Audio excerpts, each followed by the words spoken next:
up, chat? How you doing?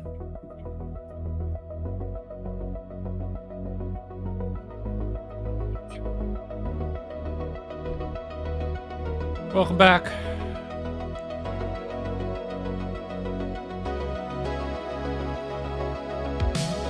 Welcome back, chat. That's right. A smooth jazz going for you.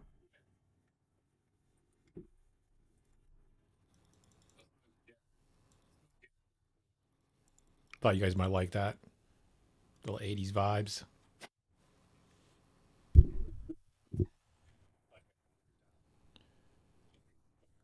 Right? Check.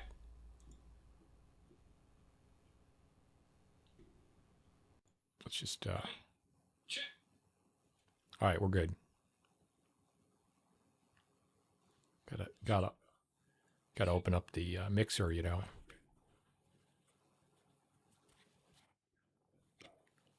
The potato mixer. The best. This right here. Not gonna lie.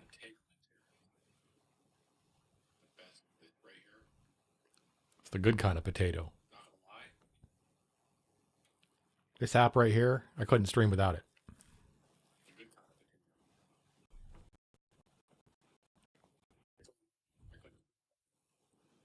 That's true, chat.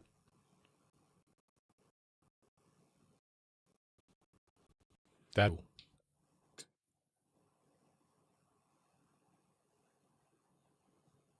What just happened?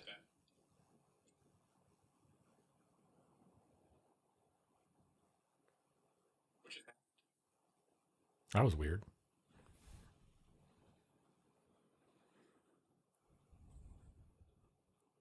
Does that happen to my stream a lot?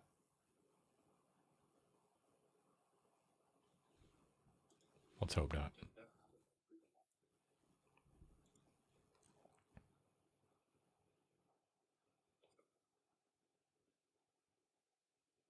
We're hoping for the best, folks. In this Iran-Iraq war. Oh, wait. It's the Iran war versus the U.S. That's right.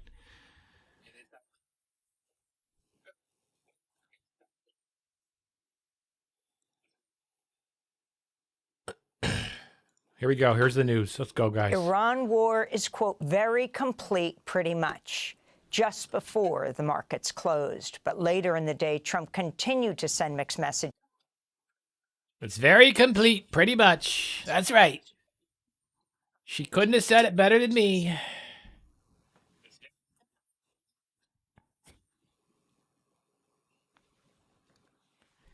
I couldn't have said it better myself if I did. About the war. In a speech to Republican lawmakers in Doral, Florida, Trump vowed to keep striking Iran's leadership. But we had leaders, and they're gone. Then we had new leaders, and they're gone. They're and gone. Now nobody has any idea who the people are that are going to be the head of the country. And we'll no one not relent knows until the enemy is totally and decisively defeated. And later, at a news conference, President Trump was asked about the U.S. strike at a naval base near a girls' school that killed 175 people, most of them children. Mr. President, you just suggested that Iran somehow got its hands on a Tomahawk and bombed its own elementary school on the first day of the war. But you're the only person in your government saying this. Even your defense secretary wouldn't say that when he was asked, standing over your shoulder on your plane on Saturday. Why are you the only person saying this? Because I just don't know enough about it. I think it's something that I was told is under investigation. I don't know anything about it, so I'm going to say something about it anyway. By others, as you know. Numerous other nations have Tomahawks. They buy them from us.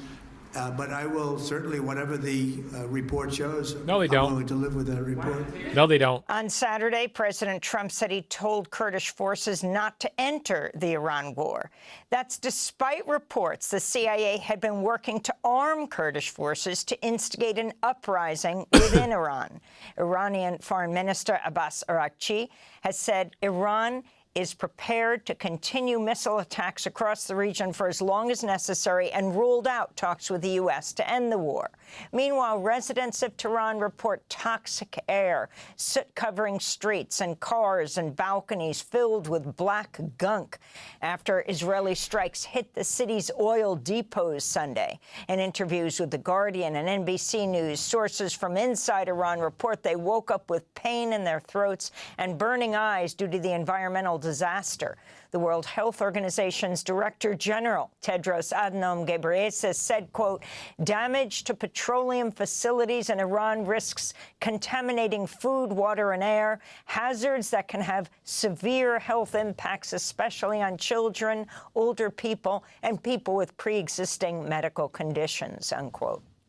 Meanwhile, in Tehran, hundreds of thousands of Iranians rallied in support of the new supreme leader, Mojtaba Khamenei, who succeeded his father, Ayatollah Ali Khamenei, assassinated by U.S.-Israeli strikes on February 28th. Iran says the war has killed more than 1,255 people and injured about 10,000.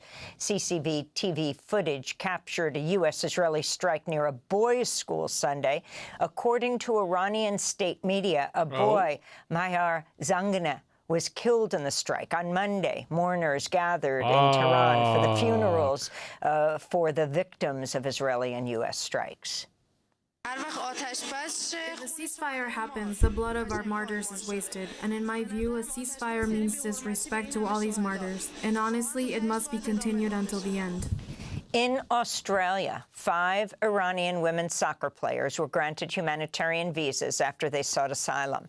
Iranian state television had branded the women as wartime traitors for refusing to sing Iran's national anthem. Iran fired drones towards Saudi Arabia and Kuwait early Tuesday. The Saudi Defense Ministry said it's destroyed drones over the country's oil-rich eastern region, while in Kuwait, the National Guard said it shot some drones down in Kuwait's northern and southern areas. This is Kuwait's Emir Sheikh Mishal Al-Ahmad Al-Jaber Al-Sabah. Our country has been subjected to a brutal attack by a neighboring Muslim country that we consider a friend, even though we have not permitted the use of our land, airspace, or coasts for any military action against it.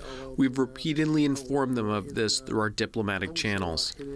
This comes as the U.S. State Department ordered American workers of the U.S. diplomatic mission in Saudi Arabia to leave the country. Meanwhile, Republican Senator Lindsey Graham questioned whether the United States should continue honoring its defense agreement with Saudi Arabia because the kingdom has so far refused to join U.S. and Israeli military operations against Iran. In Bahrain, an air defense interceptor fell into a residential neighborhood, injuring 32 civilians, including 4 who were in critical condition. In Turkey, NATO air defenses shot down a second Iranian ballistic missile that entered Turkey's airspace. In Lebanon, the United Nations warns nearly 700,000 people, including 200,000 children, have been forced to flee their homes over the past week as Israel continues to bombard Lebanon. Lebanese authorities say nearly 500 people have been killed, with death toll rising by around 100 a day. On Monday, Israeli airstrikes hit 5 branches of a financial institution run by Hezbollah in the southern suburbs of Beirut. Oil prices fell Monday from near record highs of roughly $120 a barrel after President Trump suggested in an interview with CBS News the war in Iran could end very soon. Trump also called Russian President Vladimir Putin Monday to discuss the war. Soon after the call, Trump said the U.S. would ease some oil sanctions. This comes after the U.S. Treasury Department said it would temporarily allow Russian oil sales to India, just weeks after India agreed to stop buying Russian fuel in exchange for a U.S. trade deal. Putin said Russia is ready to supply oil and gas to Europe as the war in Iran has halted oil shipments through the Strait of Hormuz while seeing major damage to oil fields and refineries across the Middle East. Europe had largely stopped purchasing oil from Russia to stop funding its war on Ukraine. Ukrainian President Volodymyr Zelensky says Ukraine has sent drone experts to help protect U.S. bases in Jordan, with 11 countries asking Ukraine for assistance in countering Iranian strikes. Since September 2024, Ukraine has faced near-daily attacks from Shahed drones, originally designed in Iran. The technology later transferred to Russia. Writing on X, President Zelensky also accused Russia of turning Iran's strikes on U.S. bases in the Middle East into, quote, a second front of Russia's war against Ukraine. I mean, that's what's happening. The FBI subpoenaed records from a partisan review of more than 2 million ballots cast in the 2020 election in Arizona's Maricopa County, expanding President Trump's wide-ranging investigations into his election loss to Joe Biden. The request for records is related to a 2021 audit of the 2020 election carried out by the Republican-dominated Arizona State Senate, which, despite the partisan nature of the review, confirmed that Joe Biden's victory Does he really think he's going to get that? Arizona. This follows the FBI's raid of the election office in Georgia's Fulton County in January, when federal agents seized 700 boxes of ballots. Meanwhile, President Trump said Sunday he will not sign any more legislation until Congress passes the Republican-backed Save America Act, which would require voters to show passports or birth certificates to register to vote or update their voter registration information. The bill also effectively eliminates online and mail voter registration. In New Mexico, state investigators Monday descended on a ranch formerly owned by the late convicted sex offender Jeffrey Epstein, where survivors say they were abused and trafficked. The search of Epstein's Zorro Ranch came after New Mexico's Attorney General last month reopened an investigation into the property, which was closed in 2019 at the request of federal prosecutors. Meanwhile, the Justice Department has released 3 FBI interview summaries relating to Donald Trump that it previously withheld from public release, in another apparent violation of the Epstein Files Transparency Act. Justice Department officials said the documents missing from the initial release were mistakenly coded as duplicates, but did not explain why only the 3 interviews that named Trump were excluded. The summaries describe interviews with a woman who said she was sexually assaulted by Donald Trump in the 1980s when she was 13 or 14 years old, after she was introduced to Trump by Jeffrey Epstein. In Texas, newly released body camera and surveillance footage cast doubt on an ICE official's claims about the killing of Ruben Ray Martinez, a 23-year-old U.S. citizen, left permanent marks, fatally shot by a federal agent in South Padre Island as he was driving his car. The video, released Friday by the Texas Department of Public Safety, appears to contradict the ICE spokesperson's claims that Martinez intentionally ran over a federal officer before another agent fired 3 times. The video shows Martinez was given conflicting instructions by officers from multiple agencies as he drove his car very slowly near the scene of a previous car accident. The footage does not show Martinez rapidly accelerating or appearing to run over a federal agent. No shit. The officer who killed Martinez has been identified as Homeland Security Investigations Agent Jack Stevens. Last week, a Texas grand jury declined to indict Stevens in the killing of Martinez. In more immigration news, a family from McAllen, Texas, that includes 2 teenage brothers who've won awards for their mariachi music, has been freed from immigration detention after a delegation of Texas Democratic lawmakers pressed for their release. 18-year-old Antonio Ramez-Cuellar walked free from the El Valle Detention Center in Raymondville Monday, and later in the day, his brothers, 14-year-old Caleb and 12-year-old Joshua, were released along with their parents from the South Texas Family Residential Center in Dilley, the ICE jail there. The family was detained on February 25th following a routine check-in with immigration officials. They entered the U.S. in May 2023, had followed the Biden-era process of applying for asylum. Among the lawmakers who pressed for their release was Texas Democratic Congressmember Joaquin Castro. These were upstanding folks who were following the law.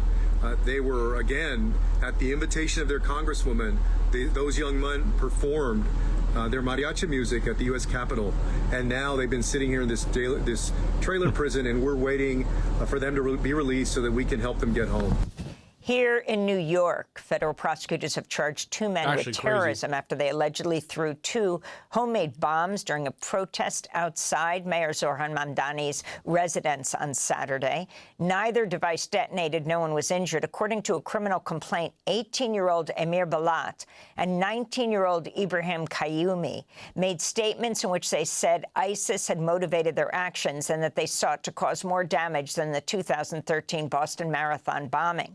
Their arrest came as counter-protesters outside Gracie Mansion clashed with supporters of white supremacist Jake Lang, a January 6 rioter pardoned by Trump, infamous for organizing anti-Islam demonstrations across the U.S.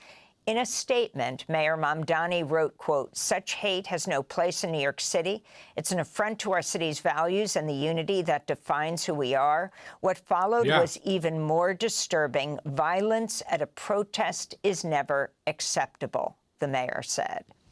And a federal judge has ruled Kari Lake unlawfully served as head of the U.S. Agency for Global Media for several months last year, ordering the federal agency to reverse cuts to programs and over 1,000 layoffs carried out under her direction.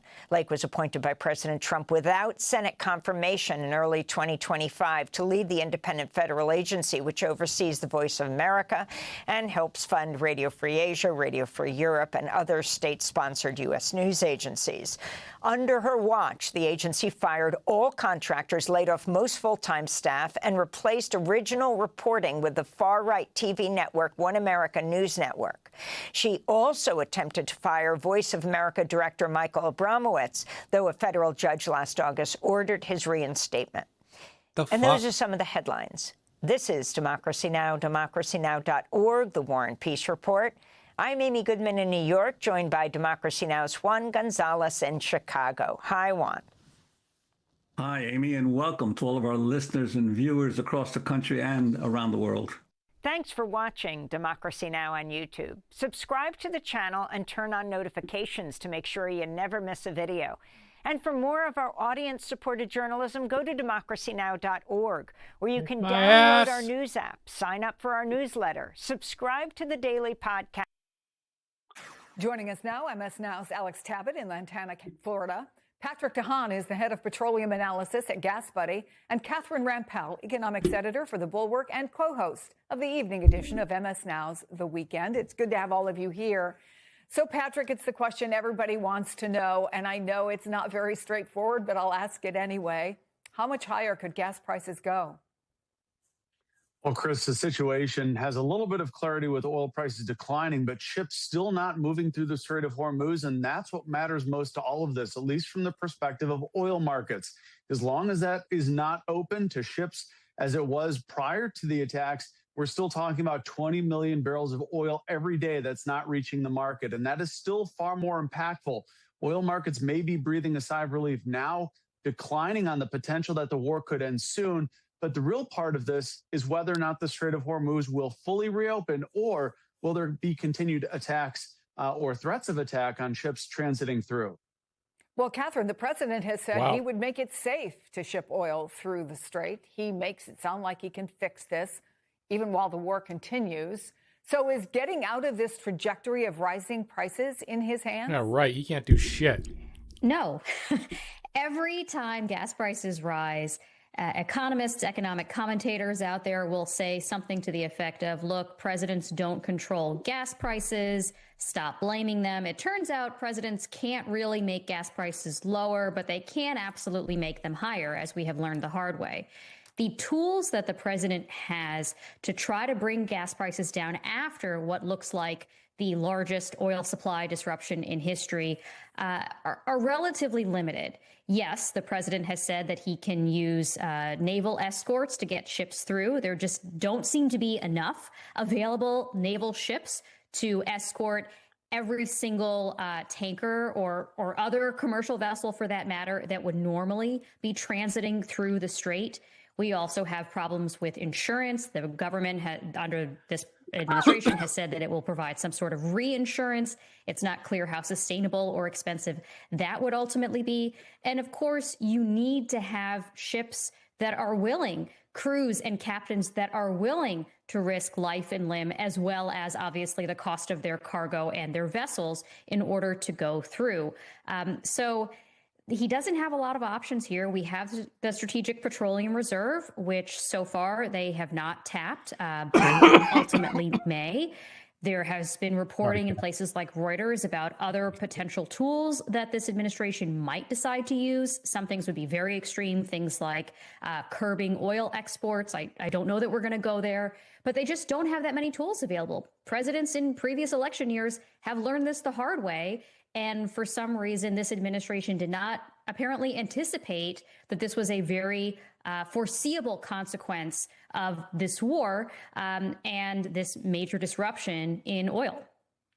So the other thing that the president has floated, Patrick, is waiving some sanctions on oil producers. So you take that, you take the idea of escorts for ships that are going through the Strait of Hormuz. You look at the possibility of the petroleum reserve. When you look at any and all of that, is that a cohesive plan? Is that something that's likely to make Americans who are worried about how much a tank of gas is costing them any happier in the short run? Well, it certainly can't really add up to much tangible difference. It's a lot of Band-Aids on a gaping wound. And to your point, Russia has now turned into the biggest winner of this war, being able to sell its oil at elevated prices, refunds the war machine between Russia and Ukraine. So looking back here at home, the G7 talking about commercial inventories, about potentially releasing some of those, guising it under reserves. The U.S. has the SPR, but again, releasing 412 million barrels of U.S. crude oil will take a considerable amount of time. It will also put the U.S. at risk if this campaign continues. If Iran decides to continue to attack vessels, then the U.S. could be putting itself in a corner by releasing the SPR, not as a strategic reserve, but as a strategic price reducer. That is something that we've seen presidents take interest in. I don't know if it's the longest, smartest way to do things, but the logical approach here would not to be attacking this with many Band-Aids on a gaping wound. We've done it before, almost done it. It would be to heal and seal the wound, and that would be essentially reopening the Strait of Hormuz, talking to Iran, diplomacy, other effects. There's a lot more on the line here than just oil shipments, fertilizers, petrochemicals, products like gasoline, diesel, and jet fuel. Because of that, and because of the refinery attacks, we've seen the price of diesel in the United States soar $1 a gallon in the last 8 days. While you and I may be filling up with gasoline, it's diesel that's going to drive the economy to a halt if those increases do not slow down. So, Alex, you're at a gas station in Florida. What are you hearing from folks there? Well, Chris, I can tell you that the pain at the pump is real. The people who I've been speaking to have been spending $3.79 per gallon here at this gas station in Lantana. That's slightly higher than the paid $5. average, or sorry, slightly higher than the average in the state, which is about $3.63. That's 60 cents more than it was last week. All of these Floridians who I've been talking to are consistent in that they're frustrated with these prices, but they differ in that they think how long this could last may be a bit different. Like, diesel's $7 in California. Person to person. I want you to hear what they had to say.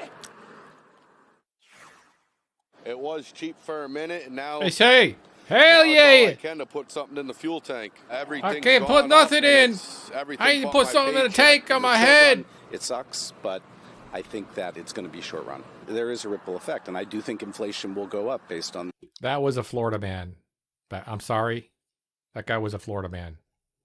This spike. My hope is that it's temporary and it doesn't last for too long, and oil prices come back down. Are you feeling that pain at the pump? Well, yeah, but hopefully it won't be that long. You have to cut back. You have to make ends meet. Times are rough right now. If it goes up any higher, it's not going to be good. Now, Chris, I also talked to the woman who runs the cash register at the gas station behind me. She told me she's noticed a considerable uptick in the amount of people who are asking for receipts after buying gas as people start counting every penny. Chris? Oh, boy. Thank you for that. So, Catherine, obviously it's not just gas prices. Forbes was reporting on how the war with Iran could show up on grocery store shelves. It says what they will see is coffee that costs a little more, berries that are harder to find, and a can of soup that quietly jumped 30 cents. So beyond direct oil prices, beyond gas, home heating, How broad is the potential impact if this goes on? This is not just an oil crisis. It's sort of an everything crisis because it's not just about oil. It's about all of the things that are made from oil. So just as an example, something like 90% of the world's sulfur is made through processing oil. And sulfuric acid, is used in all sorts of other processes. It's used, for example, to extract cobalt and copper. Cobalt goes into a lot of batteries around the world. So you have these cascading effects from a disruption in what seems to be one market, but actually that market's products is sort of the feedstock for a lot of downstream industries that use either byproducts of oil itself, byproducts of oil, petrochemicals, things like that. And of course, you have the higher shipping costs that come from more expensive gasoline and more expensive diesel. So that's going to drive prices up as well, even if there aren't petrochemicals in the goods that are themselves being shipped. And as was alluded to earlier, you have a lot of fertilizer or the components for fertilizer that also come normally through the Strait of Hormuz. And right now, you're already seeing fertilizer prices skyrocket. Farmers freaking out, trying to hoard as much fertilizer as they can because we're about to go into the spring planting season, or in some parts of the world, they're already in the spring planting season. Brazil, for example, is one of the biggest importers of fertilizer. I believe they're about to go into their soybean planting season. So if you have a disruption, not only in oil, but the byproducts of oil, things like the ingredients that go into fertilizer, that has these, again, cascading effects through lots of other industries that will ultimately make their way to consumer prices. It won't be immediate, but it will work their way through the food chain, through the supply chain.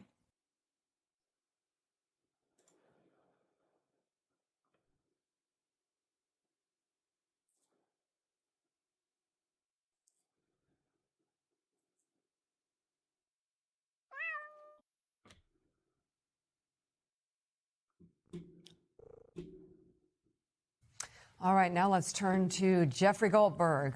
Nearly a year has passed since the national security scandal known as Signalgate. Remember that? It erupted on Jeffrey's cell phone. That's where it all started. In a new article out today, Jeffrey, you share new reporting about discovering that you had been inadvertently added to a war planning group chat by then National Security Advisor Michael Waltz. And you look at why, despite strict rules to the contrary, no one in the administration has faced serious consequences. What have you learned? Well, what I've learned, or what really anyone could observe, and this goes into the category of shocking but not surprising, is that Pete Hegseth in particular, the Secretary of Defense, who obviously styles himself as a Secretary of War, Pete Hegseth, who placed in the chat information that anyone with common sense could see was highly secret, highly sensitive information, that he never suffered any consequences from doing this. And what I point out, and this is the sort of the main argument of my piece, is that Pete Hegseth is in charge of an institution of about 3 million people. They all have to, civilian and uniform, they all have to follow rules around everything, but including information, right? Classified information, secret information, sensitive information. If anyone else had done what he had done, they would have been court-martialed or fired or disciplined in some manner or form. But in this case, there have been no consequences whatsoever. And I try to just make the point here in the course of describing this. I try to make the point that, this is not a great leadership model for the rest of the military. People in the military know this. A private in the Army knows that if he misplaces his rifle, he might be court-martialed. Misplacing your rifle is bad. It's not quite as bad as telling people in a commercial messaging app that we're about to launch strikes on a hostile nation. It remains so striking to me a year later, as top Trump officials so fond of emojis in this Signal chat. But Jeff, it's not just what happened then, it's how Hegseth has been so empowered now. Yeah. The president has suddenly, this time in 2026 in particular, so quick to authorize military force. So, what lessons here, what in your reporting have you learned about just the confidence that the rest of the military perhaps has in Secretary Hegseth, as he is now the tip of the spear, what we saw in Venezuela and now an ongoing hot war in Iran? Well, what we do know is that there are plenty of people up and down the line in the United States military who don't find Hegseth to be a serious wartime or peacetime leader. What we do find is that Hegseth is gradually, and sometimes not so gradually, moving people into positions that he knows will be loyal to him and to the president. He is trying to reshape the Pentagon more in his image. Obviously, they kicked out the press corps, as we all know, so that there'd be less accountability reporting going on about the Pentagon. But, there's a lot of eye rolling in the Pentagon, and there's also a lot of fear of Hegseth in the Pentagon. People know that he will remove people who are very, very competent in their jobs simply if he doubts their loyalty. He definitely, I guess a lot of people are surprised that Hegseth survived the last year and a half in this administration. People thought early on that he might be the first one to leave, not Kristi Noem. But I would say that Hegseth is a very able communicator in the style that Donald Trump likes. And as we know, the president grades people, their performance on television and press conferences and the like. And Hegseth presents the way he wants to present. The serious person in the Pentagon is General Kane, the chairman of the Joint Chiefs, and he has much more to do with the actual running of military operations. We got a serious but guy. Hegseth does set a tone. Absolutely. Yes, he does. It's quite a tone it is. The new piece is available to read online now. The Atlantic's Jeffrey Goldberg, always great to have you on. Thank you so much.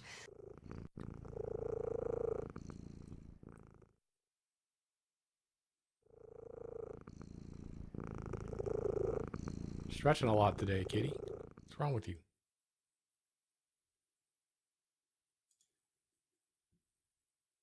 Okay. The U.S.-Israeli war on Iran has entered its 11th day. Its impact is being increasingly felt across the globe. Al Jazeera is reporting residents of Tehran overnight experienced some of the most intense bombardment of the war.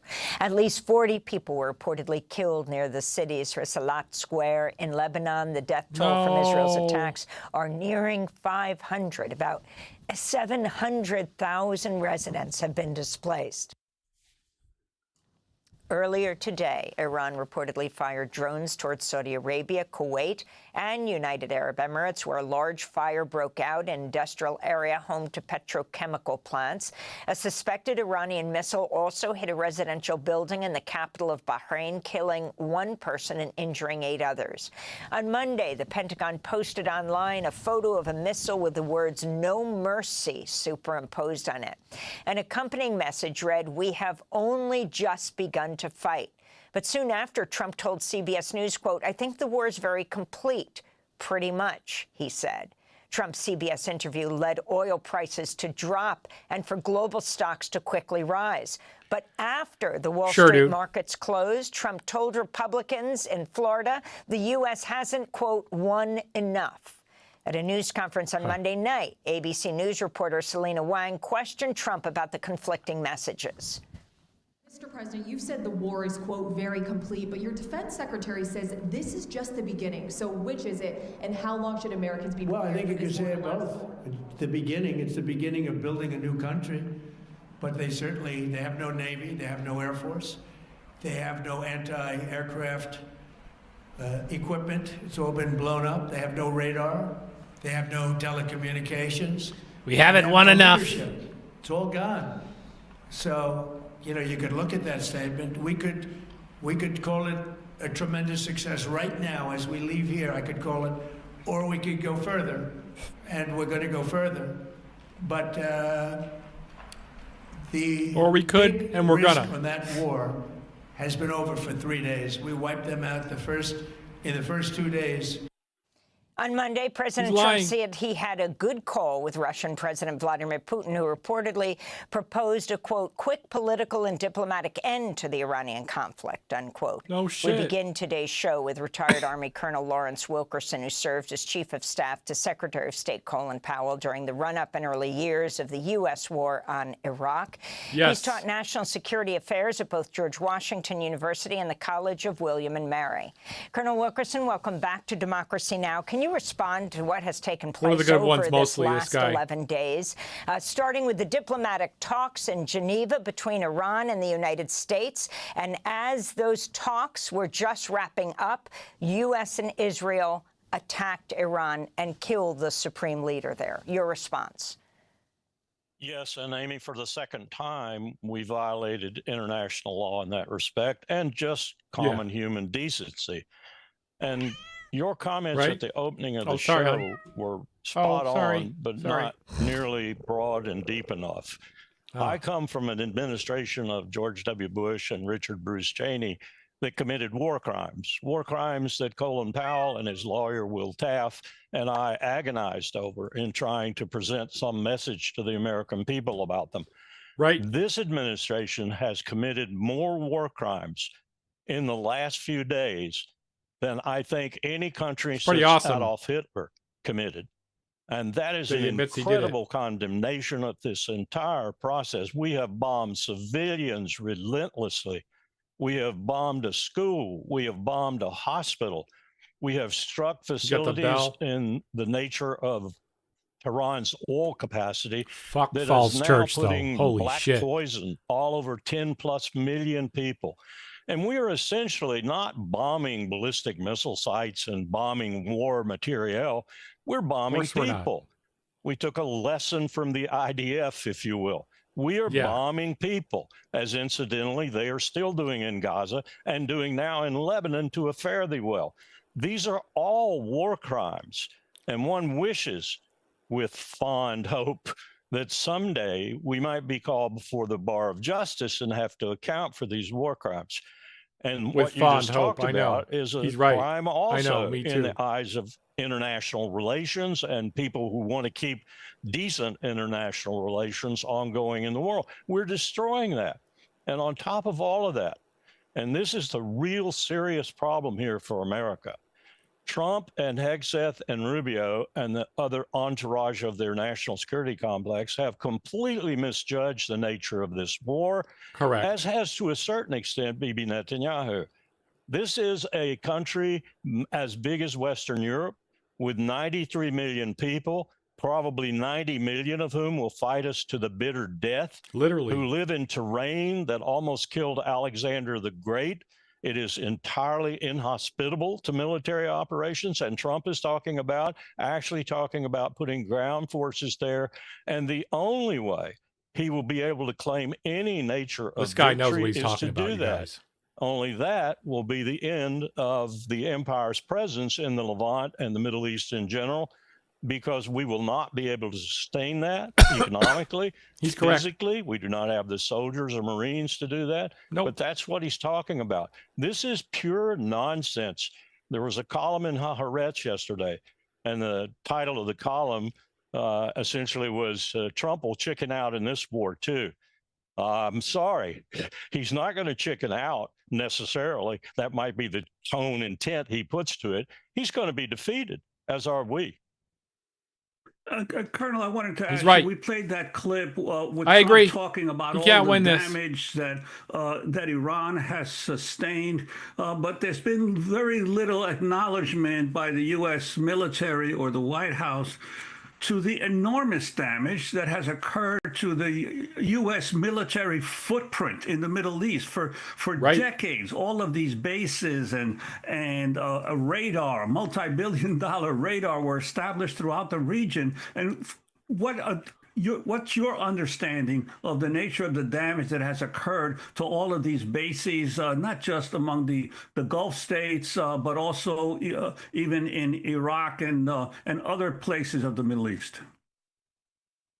Yeah, that damage is enormous. And I think what you're witnessing right now is the initial steps of the empire, the American empire's retreat from the Levant and the Middle East in general.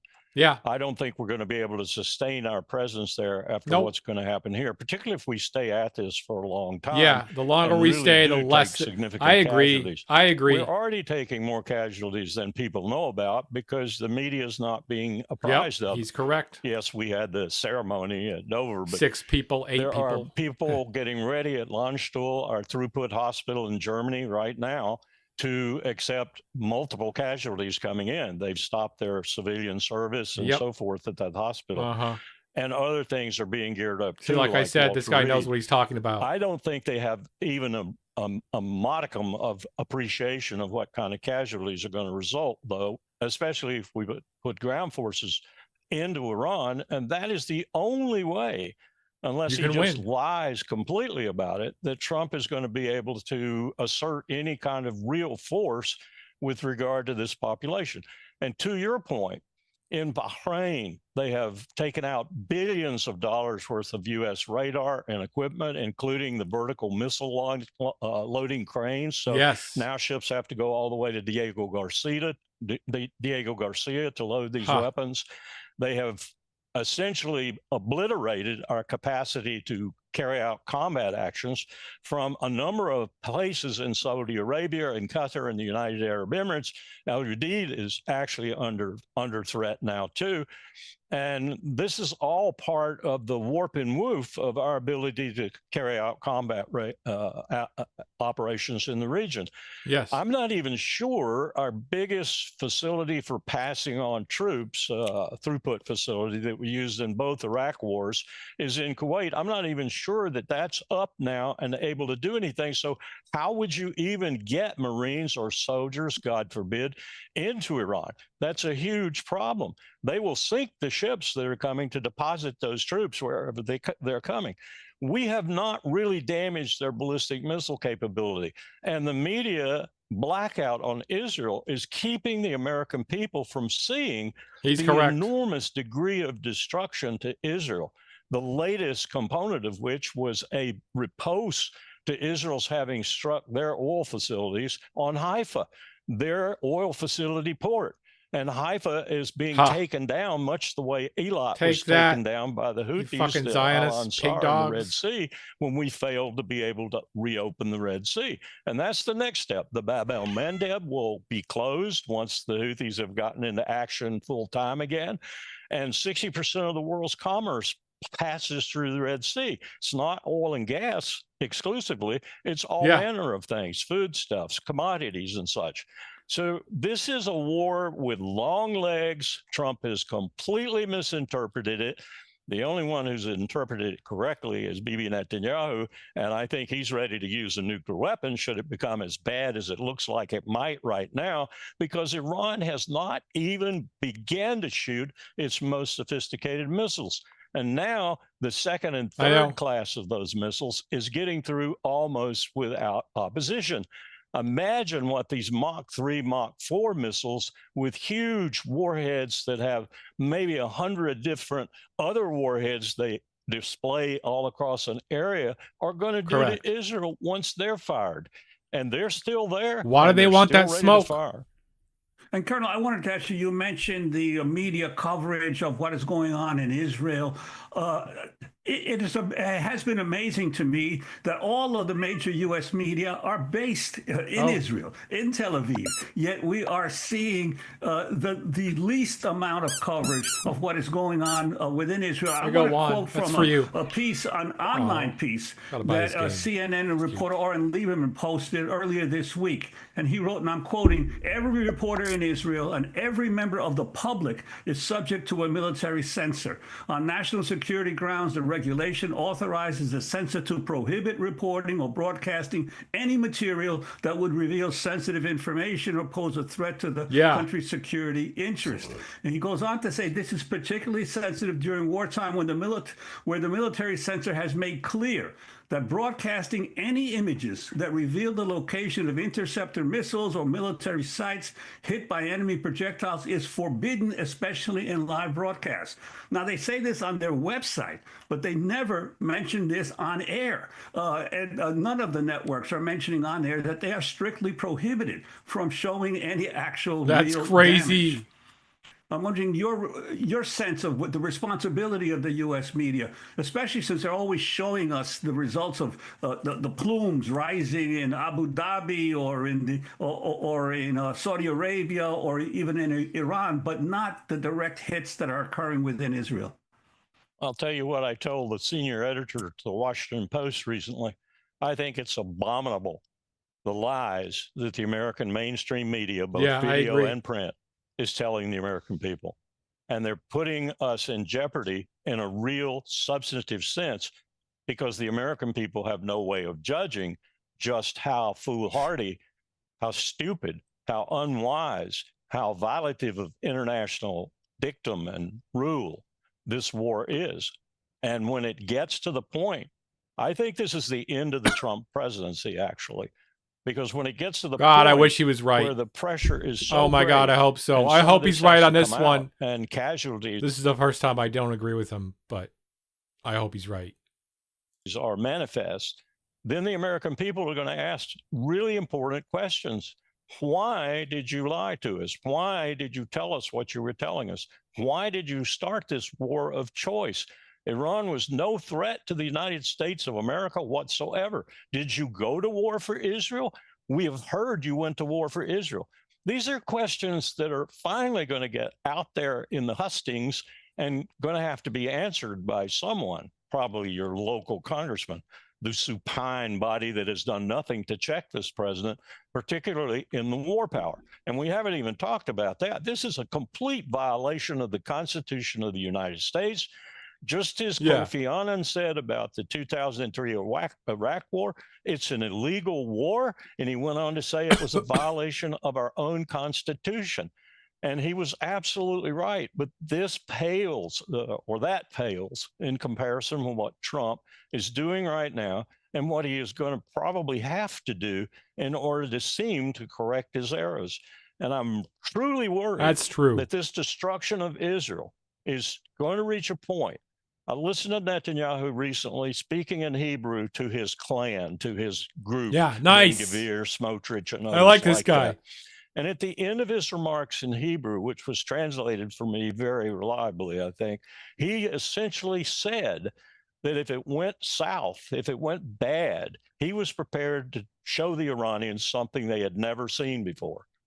I think he meant a nuclear weapon. And I go back to 1973 when Golda Meir told a BBC reporter, you can check, it was printed in London the next day on the front page, that she would use a nuclear weapon in response to his question, would you use a nuclear weapon? Because at that time, they were pretty hard pressed in the 73 war. And she said, yes, without equivocation. I think we're back at that. That was even again, back when they and didn't for admit they had probably one. A far more dangerous situation.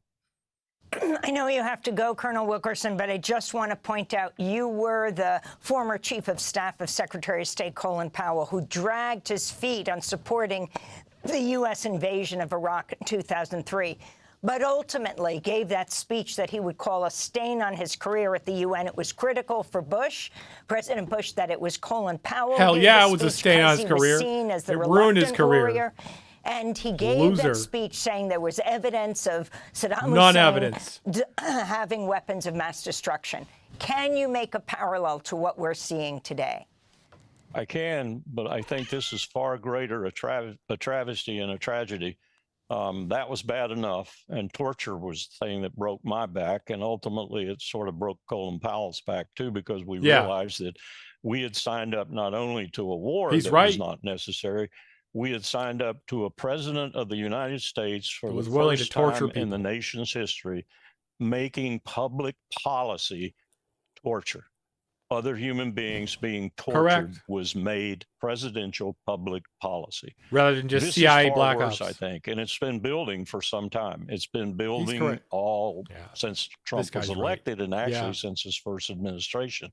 Yeah. And I think it makes what we did, not to discount it, but it makes it pale by comparison, and it makes me deeply concerned about the future of this republic. Thanks for watching Democracy Now! On YouTube. Subscribe to the channel and turn on notifications to make sure you never miss a video. And for more of our audience-supported journalism, go to democracynow.org, where you can download our news app, sign up for our newsletter, subscribe to the daily podcast, and so much more.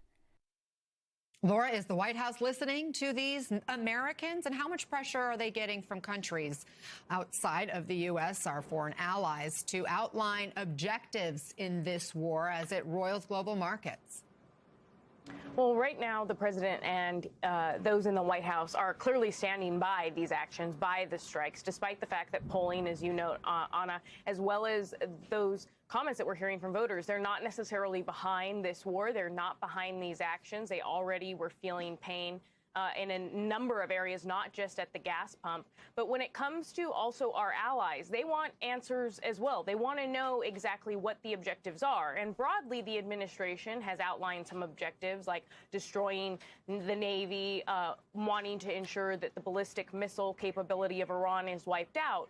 But again, there still aren't enough answers, whether there are people here at home hearing them or our allies. And you've seen some of that play out over the last week, where UK's Prime Minister Keir Starmer had initially said that UK bases were not going to be able to be used by the US. They ultimately were, but you but can't fly President over, Trump but was now you not can fly happy with this over. back and forth with the UK, saying that if allies didn't want to join the U.S. from the beginning as they did these strikes, then they wouldn't necessarily need their help. There's also been tensions with Spain, where Spain did not want to allow U.S. planes to be landing in bases there as well. But this is something that we're seeing play out as a number of European allies want more answers from the administration, Anna.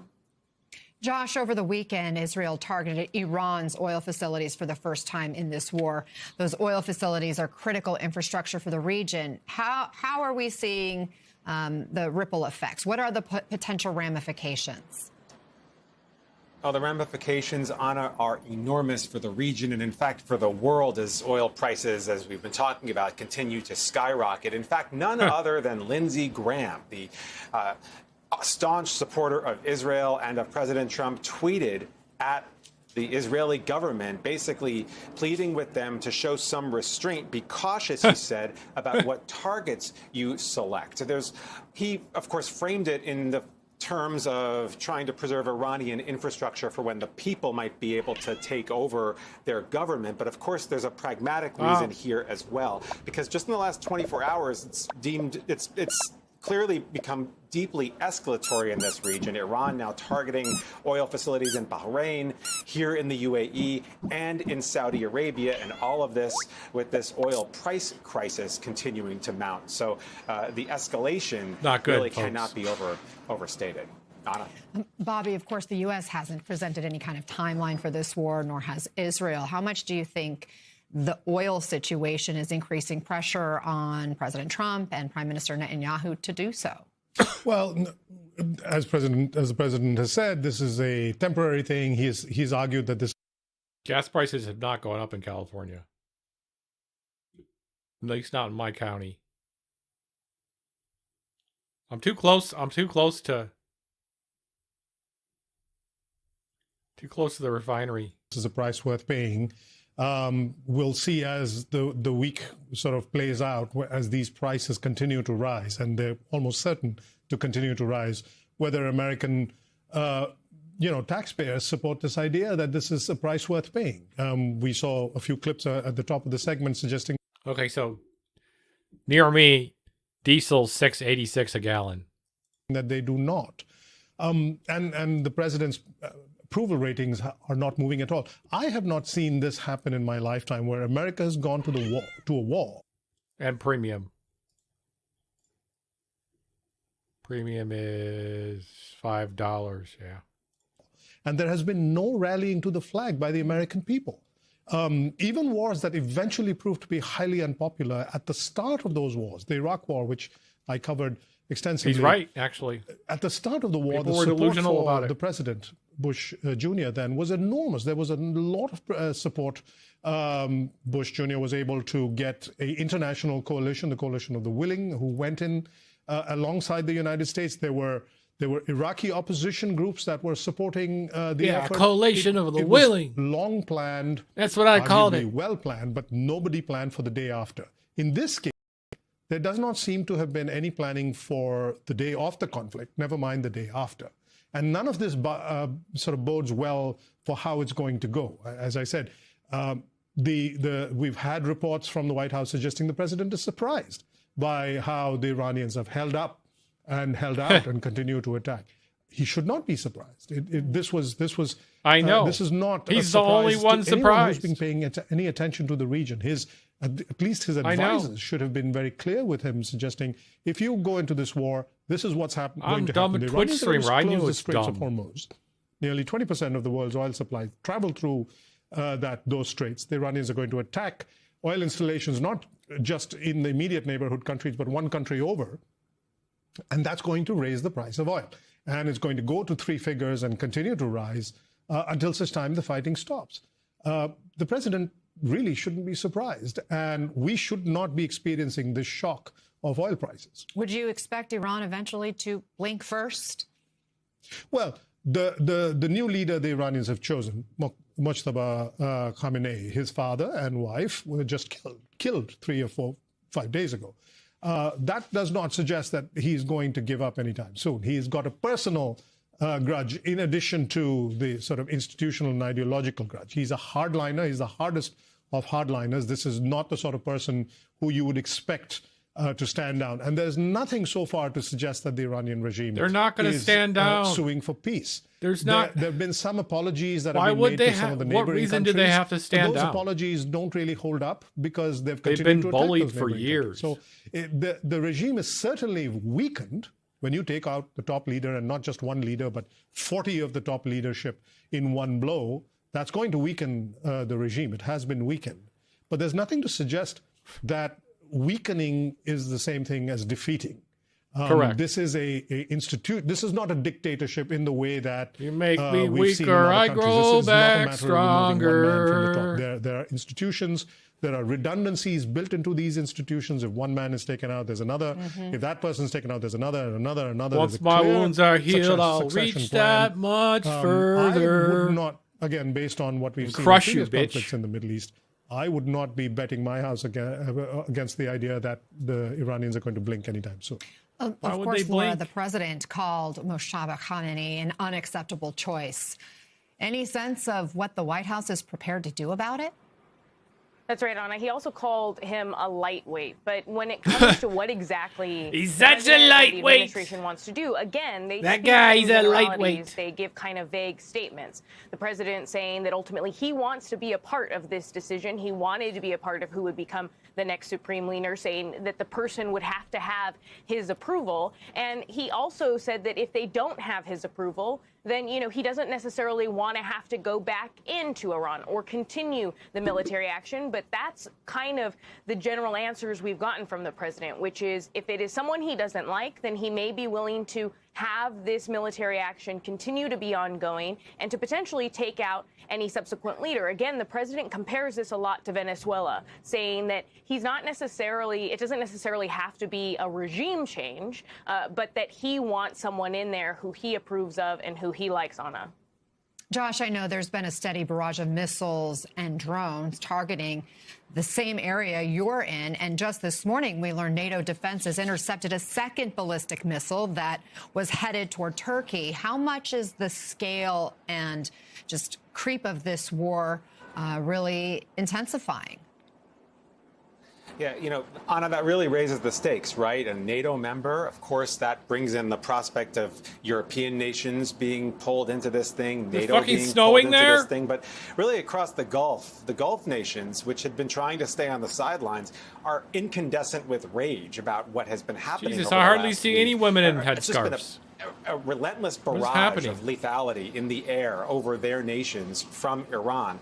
There might possibly be good news that today, for the first day, UAE reported that it saw only 18 attack drones, intercepting 17 of them every day for the last several days. That number has been well over 100. How do you read that? Is that maybe scaling back? Is it just a fluke for one day? I guess we'll find out tomorrow. But obviously, this region, to what you said earlier on it, is just hoping someone blinks before more of these countries get more heavily involved. Gendarme. Bobby, the U.S. Defense Secretary Pete Hegseth is warning this is Gendarme. really just the beginning and says there will be more casualties. Let's listen. The president's been right to say there will be casualties. Things like this don't happen without casualties. He already knows people are hurt. And no one is, I mean, especially our generation knows what it's like to see Americans come home in caskets. But that doesn't weaken us one bit. It stiffens our spine and our resolve to say this is a fight we will finish. And he didn't rule out American boots on the ground. I mean, just in the last few days, we've seen more casualties. Israel reporting first members of its military killed in this war, happened in Lebanon. There were civilians lost in Saudi Arabia. And of course, you know, hundreds of people, innocent civilians killed in Iran through all of this. What's your sense of how all this is unfolding in the region? Comments like that from Hegseth, how that's received? Well, we've already seen mission creep take place, right? This was meant to be, if you go back some weeks, this was meant to be, President Trump's first stated objective was to help the protesters in Iran. Then it became about regime change. First, it was going to be just a matter of a few days of bombing from the air, and then it would be all done. Now we're talking about weeks, possibly months. And not just Hegseth, others have refused to rule out putting boots on the ground. This is classic mission creep. We've seen this play out again and again and again. And the trouble is, it's okay to say that, look, when you're in a war, soldiers will die. This is unambiguously true. But usually when you go into a war, you communicate clearly to your people why it is their sons and daughters in the armed forces are going to make the sacrifice. Why is it that we're at war with this country, and why now? It's not enough to say that, well, the Iranian regime are bad guys. They've been bad guys for a very long time. And just last year, the Israelis, with our help, bombed, as the president said, obliterated Iran's nuclear facilities. Now you're saying we're going back to war with the same country. You have not explained to the American people why it is we're at war. So when American soldiers pay the ultimate price and come home in caskets, it is completely reasonable for Americans to ask, what's going on here? Why are our boys and girls being put to this ultimate sacrifice? That's a reasonable question to ask, and the administration has not answered it. They're not going to answer.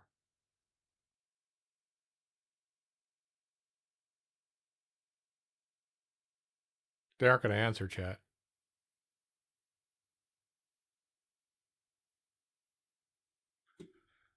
Okay. Next. The war in the Middle East threatening to spill well beyond the region as Iran is reportedly trying to activate sleeper cells abroad. Steve Harrigan is live probably at a lie. the border between Iran and Armenia as Iranians look to flee the chaos. Hi, Steve. Morning. The U.S. reporting encrypted messages coming out of Iran in the wake of the death of the supreme leader on February 28th. These encrypted messages, perhaps radio messages, signals. ABC News is reporting that an alert has gone out to law enforcement warning about the possibility of sleeper cell attacks in the U.S. President Trump addressed the risk of a sleeper cell attack. And pussy too. Activated any sleeper cells inside the U.S. They've been trying for a long time. We've been very much on top of it. We're watching every single one of them. Yeah, we know a lot about them. The biggest problem we have is the Democrat shutdown. We know a lot about them, but the shutdown doesn't allow us to do what we have to do.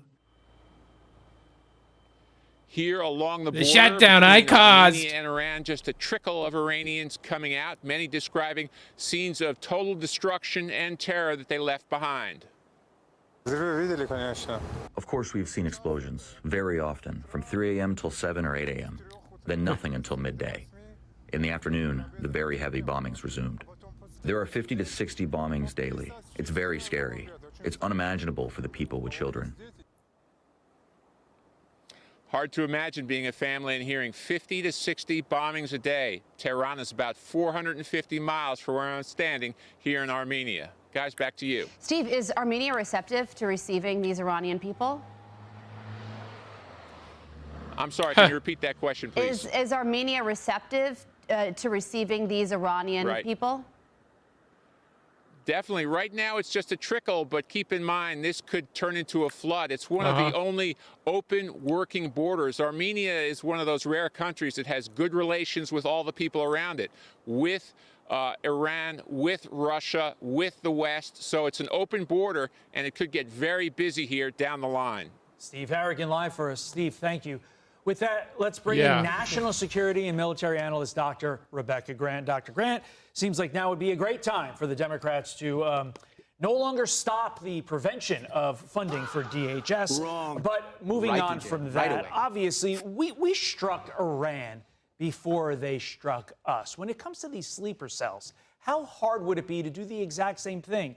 Prevent these sleeper cells in our country, in other allied nations, from striking before they got to us first? The sleeper cells, or as the intel community calls it, covert lethal activities. And FBI, DOJ, intel community, DHS, they are all over it. And they actually have prevented some attacks in the past. You know, what Iran likes to do, and this is all IRGC, they hire criminals here to carry out assassination plots. And they've been caught and indicted trying to get Secretary Pompeo, former national. Now, the IRGC is, well, we got the CIA. Hello? I always hate how, like, it's all, we can do it, but you can't. We can have a nuclear weapon. We can have millions of nuclear weapons, but you can't have any. Because we call you a backwards country. Because we think, because we're Islamophobic is what we are. Americans are fucking Islamophobic. They're disgusting. Most Americans are Islamophobic and they don't even know it, some of them. It's disgusting. Security Advisor Bolton, and of course, trying to go after President Trump himself. That's one of their key activities, and we need that whole of government approach. But I'm telling you, we are all over that threat. Impressive that we intercepted that encrypted communication, too. Yeah, it certainly is. I mean, this report, though, is very concerning. Encrypted communication that is said to have activated sleeper cells around the world. How do they know? Should we be about this? It's encrypted. We definitely need to be vigilant. You know, it's a multi-pronged threat. It's towards our diplomats abroad in some cases, of course, as we know, towards U.S. bases and facilities around the world, and then some focus here as well. But we've had elements of Hamas, Hezbollah, et cetera, operating in the U.S. over a long period of time. I think their threat profile is really well known. IRGC always has to transfer in money to fund these operations and pay off criminals. That's another good way that we follow them. But no question, we need to be on a heightened alert and heightened vigilance as Iran lashes out, because they can't stop our military forces and epic fury. This is sort of a last gasp of the IRGC. Meantime, President Trump indicating he likes the model for leadership used currently in Venezuela for Iran. Watch. I like the idea of internal, because it works well. I mean, I think we've proven that so far in Venezuela. I would like to see people that are inside go. Now, they talk about the son of the Shah. They talk about other people, but, you know, hasn't been there in many, many years. We have a formula that's been very good so far, and I think it'll continue to be good. The relationship is extraordinary with Venezuela. Okay, Dr. Grant, so that's what the president wants, but would the Venezuelan model even be possible in Iran? Because when you look at Venezuela, we have a leader there, Delcy Rodriguez. Things seem like they're kind of working out okay between the United States and Delcy Rodriguez. I don't think the same can be said for Iran's new leader, Dr. Grant. To me, the key word is inside. President Trump is messaging to the IRGC, which is a business concern. They run a lot of the oil business. They run shadow fleet tankers. By bringing up Venezuela, he says, get with the program, and maybe we can find stability. And you, IRGC, if you change your stripes, then maybe you can keep your oil running, keep your business running. I think it's very deliberate messaging. A good outcome would be similar to Venezuela, where there is stability, maybe also similar to Syria, where someone who was once a terrorist is now an effective leader. It's a tough problem in Iran, but that is very deliberate messaging, holding out that prospect of sanctions relief as well. Yeah, and that Syrian leader even visiting the White House. Imagine if that ends up happening with Iran in the years to come. We will be watching, of course. Dr. Grand, thank you so much. I'm Steve Doocy. I'm Brian Kilmeade. And I'm Ainsley Earhart. And click here to subscribe to the Fox News YouTube page to catch our hottest interviews and most compelling his name is Kilmeade. If Kamala wins, only death and destruction await, because she is the candidate of endless wars. I am the candidate of peace. I am peace. People don't believe that. I certainly haven't seen it yet. I mean, making thoughtful comments about how this is a war that we chose to get involved in when one of our strongest allies pushed us in that direction, I don't think is anything but a factual assessment of what's going on here. And if J.D. Vance and Tulsi Gabbard weren't in the administration, they'd be on that same side. They'd be saying, focus at home.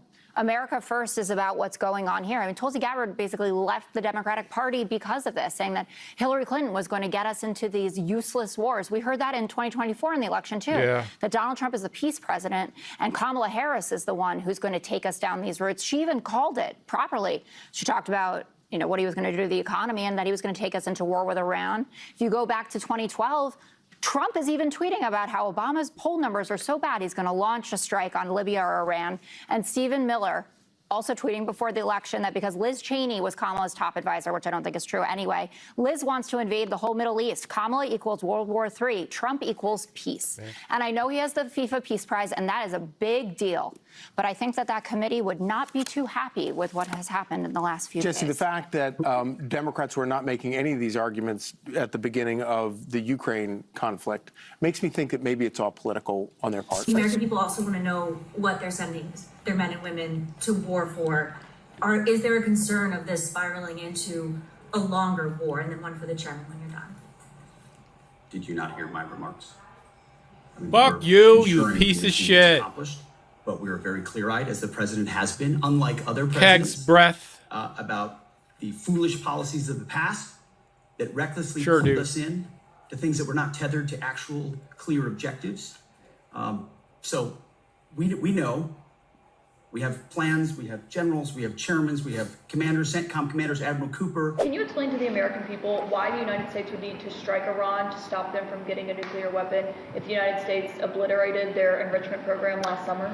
Well, I'm not going to make any news on Iran today, Caitlin. I'll let the president make those announcements. As you know, he is sending two of his best negotiators to Geneva tomorrow in order to continue to try to strike the best deal possible for the American people. But the principle is very simple. Iran cannot have a nuclear weapon. If they try to rebuild a nuclear weapon, that causes problems for us. And in fact, we've seen evidence that they have tried to do exactly that. So the president sending those negotiators to try to address that problem, as the president has said repeatedly, he wants to address that problem diplomatically, but of course the president has other options as well. It's pretty notable the president did not gaggle with reporters on Air Force One. Typically, on Sundays when he's heading back from his Mar-a-Lago club in Palm Beach, he will come back on the plane and speak with reporters, take their questions, especially after such a notable moment as the major foreign policy decision that he made over the weekend. For example, you'll remember after the capture of Maduro in Venezuela, we heard from the president, the Secretary of State, and other top officials on their reasoning, on their rationale, and what is going to happen next. This has always baffled me. You think about all of the things that Democrats stand for: LGBTQ rights, women's rights, freedom of oppression for Muslims, among lots of other things, are all things that are horrific in Iran. Yet when President Trump talks about regime change in Iran and freeing the Iranian people, Democrats seem to be against it. Why is that? Well, no, Leland, I think you're framing that wrong. I mean, as much as anybody who calls himself a humanitarian, I want to see all human beings be able to live a free and vibrant life. Now, we know that's complicated with human nature, but I would say that this is not about defending the Iranian government. This is really a class issue more than anything else. It's not even partisan. It really is those of us who understand how war harms communities and kills people versus those who are willing to send working class people into war. Now, you're absolutely right about the humanitarian crisis in Iran, no doubt about it.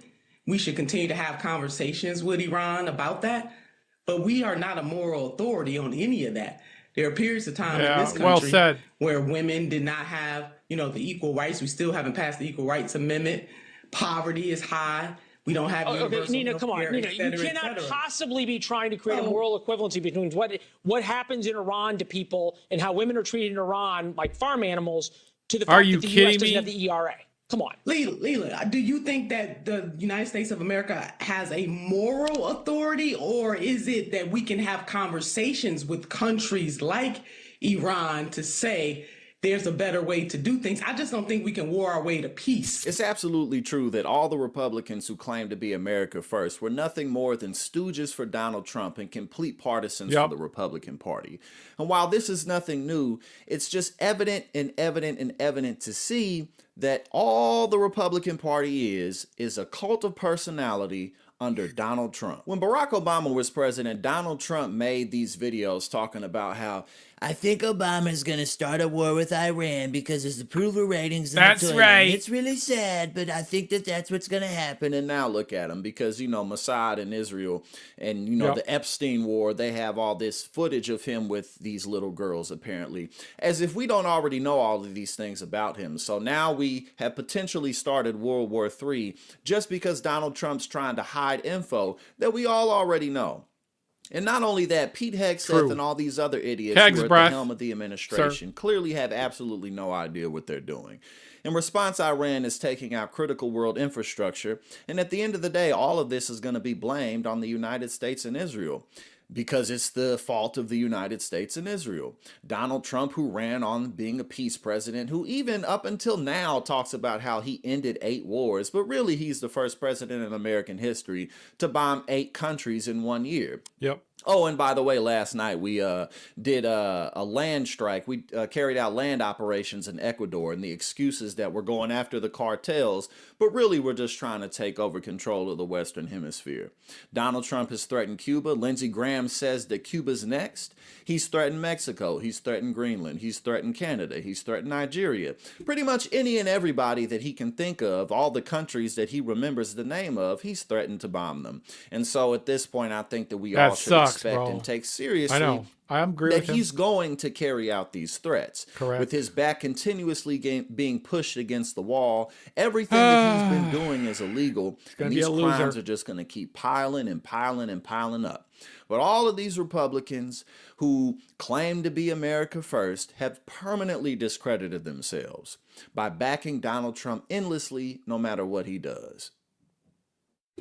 Our man Kyle Kulinski has also been on a tear recently, Gavin, if you're ready to move on to our next story. This dude, he's been sniping on Twitter, honestly feeding the Vanguard, throwing some red meat our way, giving the people some beef to dig into, and he's been killing it. He's been out here. And one thing I have to give Kyle, we just talked about how Sauger forecast the foreign policy of Donald Trump so miserably. Kyle has been right on the money every single step of the way. In fact, a lot especially more lately than I think YouTubers who get to have the clout of being real foreign policy YouTubers. The way that I've seen Kyle cover U.S. foreign policy over the last 3 years has been tremendously impressive. And to be honest, even they're giving him credit too. So much about Barack Obama's foreign policy by going back and watching old secular talk videos. This is a guy who really, really takes his time to understand the circumstances that are happening over there.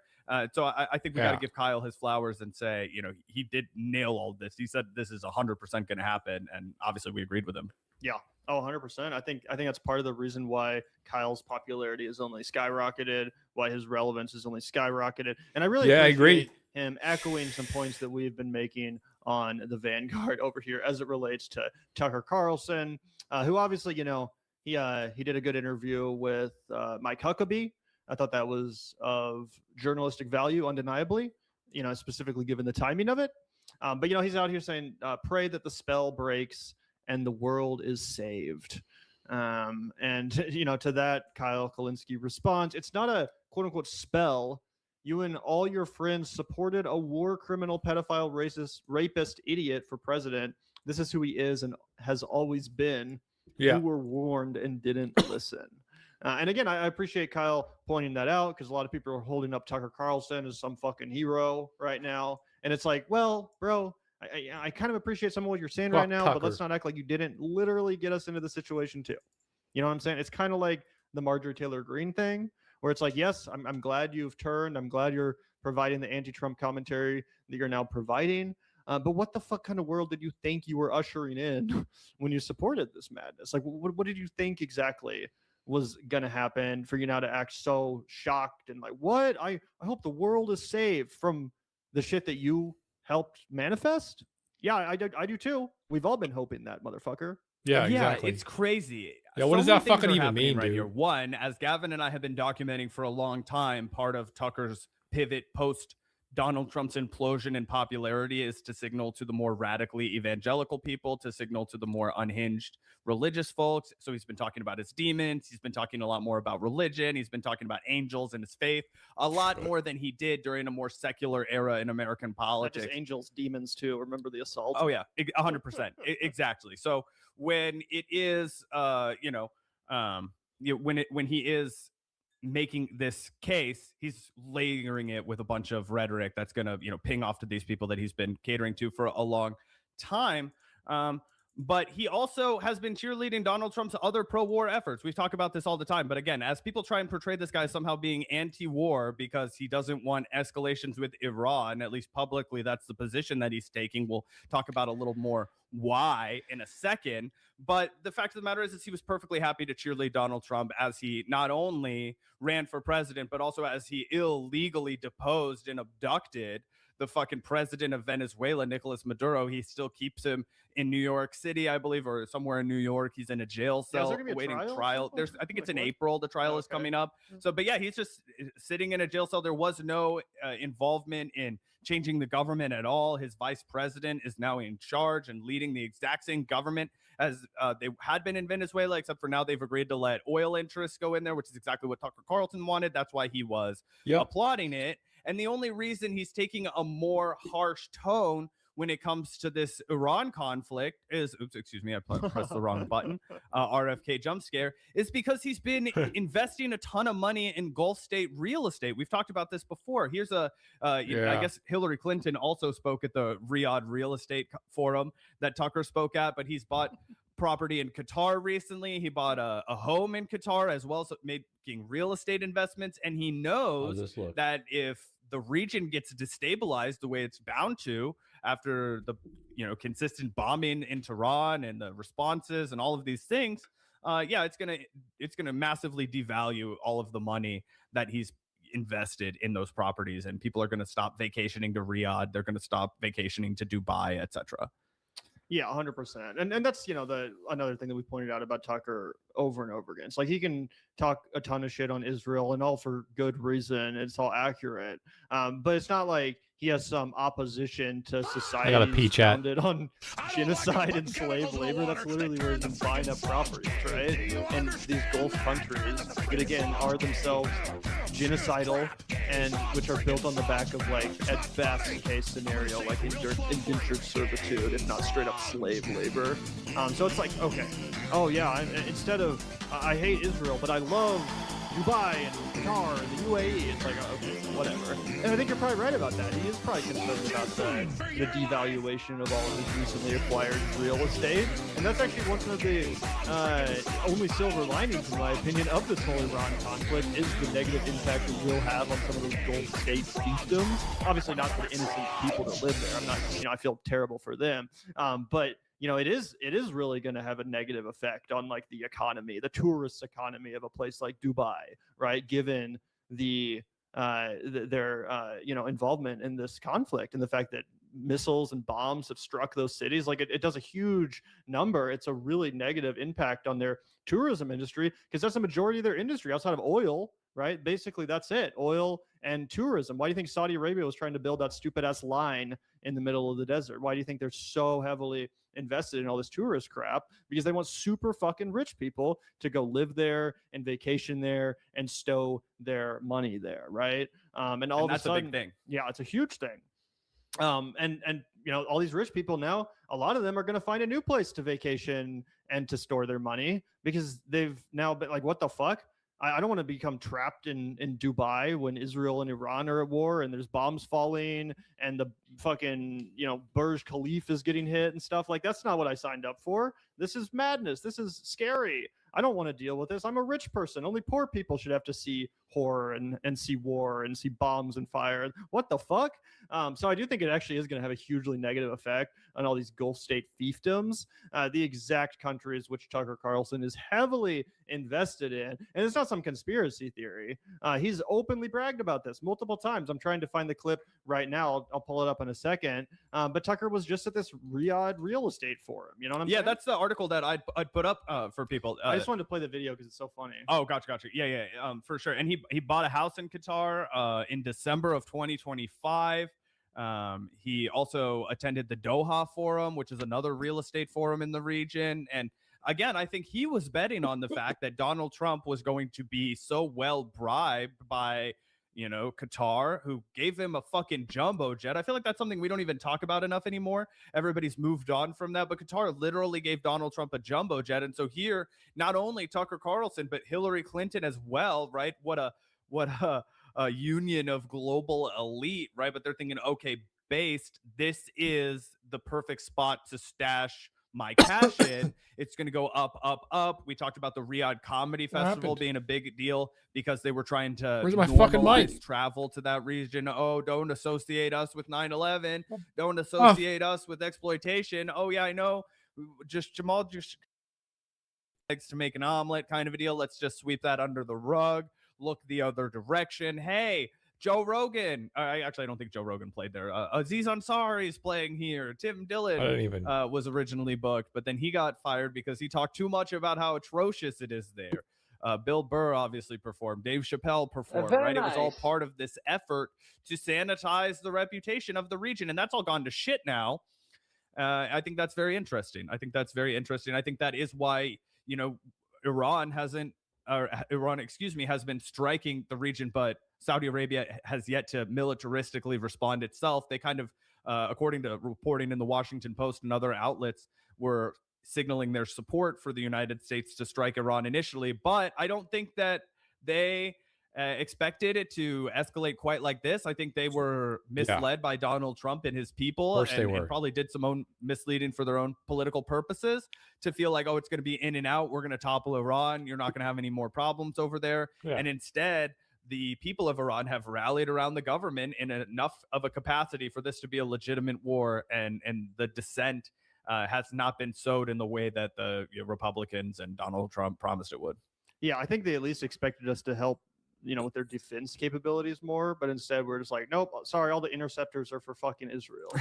Help you enjoy your cities burning and your major tourist attractions, like literally catching shrapnel from Iranian missiles and shit like that. It's insane. I know, right? But yeah, let's say I found the video, just a minute long, just to prove exactly what we've been talking about. This is not some conspiracy theory, because I know people like to sometimes be like, oh, you know, every critic of Israel is just like on the Qatar payroll or whatever. And I know that it can sound like a conspiracy theory sometimes, but I do think for Tucker Carlson, like I do low-key, not that he's being paid to do propaganda, but I genuinely think his own personal interests here are, you know, increasing his anger as it relates to this specific issue, because his properties are getting devalued massively. You know, one of the most interesting things I did last year, my in 2025, I sold all my property. Spend a week in Saudi Arabia, which is an amazing country. I'd never been there before.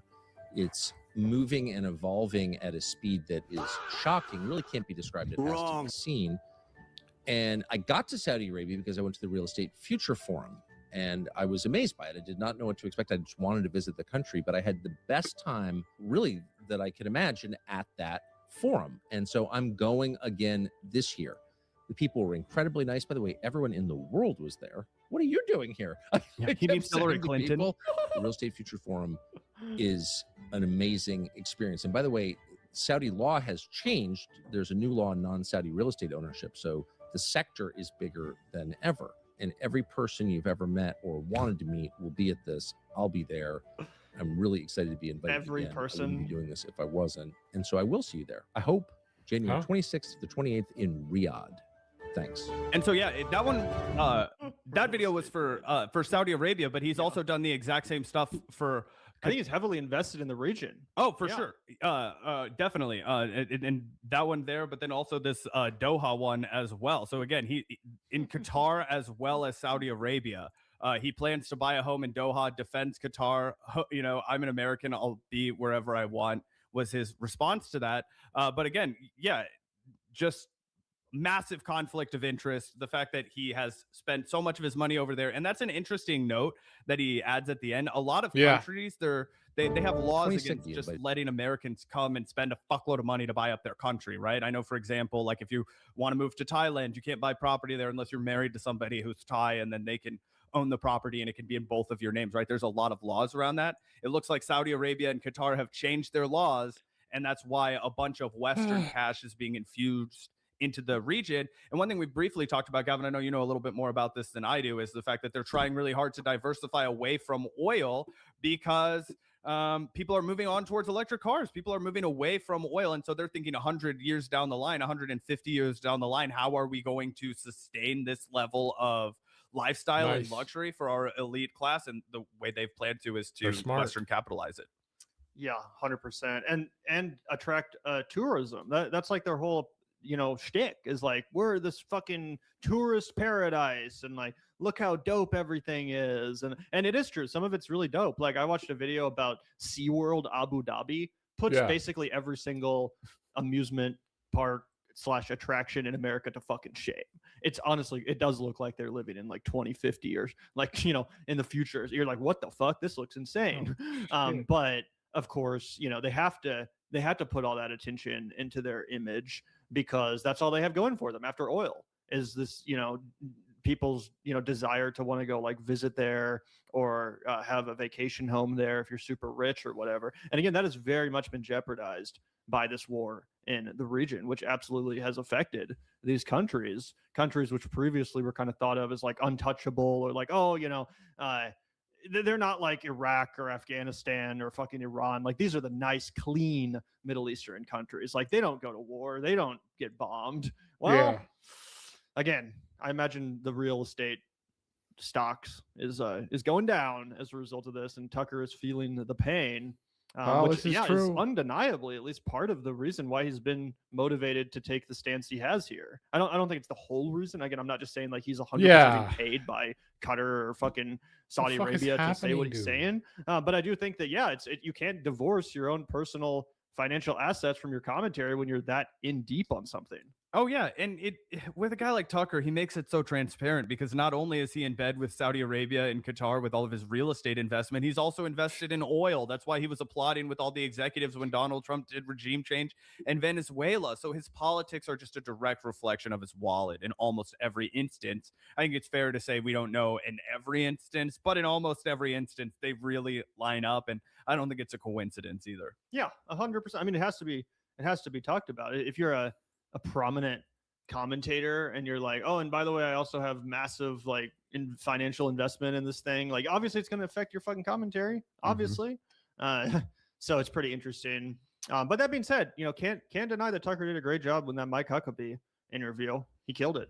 Yep, absolutely. And it led to a lot of praise on the internet, Gavin, including praise from a streamer that we don't talk about a ton. I think he's definitely like right-wing coded, Andrew Tate adjacent kind of a guy, but he's not a dude that we've ever devoted much attention to, because I don't think he's like relevant in our political world on YouTube. But shout out to Kyle for getting in the mud anyway. Sneeko, who has a stupid name, Sneeko says, major respect to Tucker Carlson, the only former neocon who has the balls to admit the errors of the Iraq war and refuse to let his country repeat them without a fight. Patriot. LOL. And it's hilarious too because people were saying that shit about Donald Trump not that long ago, and they were saying that about Tulsi Gabbard, like all these fucking Twitch, people. Oh, fuck you. they've turned the corner. We have to give them credit and all this crap. Yup. And then Kyle comes in here with a truth bomb. He says, "You guys are so desperate to find right wingers that are slightly less wrong than other right wingers that you miss the obvious reality that every single fucking leftist was dead right about absolutely everything." Thank you, It's Kyle. pathetic. Just admit the entire right is full of shit and Hell got duped by a yeah. con man, and the left was correct. Oh Pulling my no punches. And I don't God. think Sorry. Kyle and There Sneeko we have go. ever We're interacted back. before. So Kyle was just like, "I'm waking up. I fucking hate you and you dirtbags, scumbags." Yeah. Here's a truth bomb. Yeah, shout out to Kyle for speaking the truth. And then Hassan responds here. Sneeko did respond, not to Kyle, but to Hassan, who says these guys would kill themselves before they admit we were right for the last 10 years, which is 100% accurate. Not only that True, we've been right for the last 10 years, but that these fucking idiots would rather find the one right winger who's admitting that they were wrong or whatever than instead of giving us credit. Correct. Sneeko says, didn't you tell people not to vote Kamala because trans people wouldn't be safer? Left/right slop is how we are controlled. It's not fascists, it's Jewish supremacists. It's not left and right, it's right and wrong. Israel loves the infighting. I'll talk on stream with you. So clearly, I mean, the fact that he's willing to talk to Hassan, I think he kind of knows he's in the wrong. He's, Hassan's making a good point in a sense because he's like, "Yeah, I'll talk to you, whatever." But Sneeko's kind of trying to redeem himself a little bit. You're right. Hassan didn't fucking embarrass himself groveling. Kinda is the power. operative word. He didn't fucking gift Kamala Harris a Cybertruck wrapped in an image of her pumping her fist like you did to Donald Trump, right? So yeah, you're right. Hassan didn't fucking embarrass himself groveling in front of the powerful people, say, "Oh, please come give me an interview and let me give you a gift." Like, no. He actually accurately analyzed both of their foreign policy and came to his own fucking decision. I don't care that he didn't necessarily endorse Kamala Harris. He still made it clear that she would be a better option than Donald Trump. He's Unlike right. You, Sneeko, Yep. who fucking humiliated He's right. yourself in epic fashion.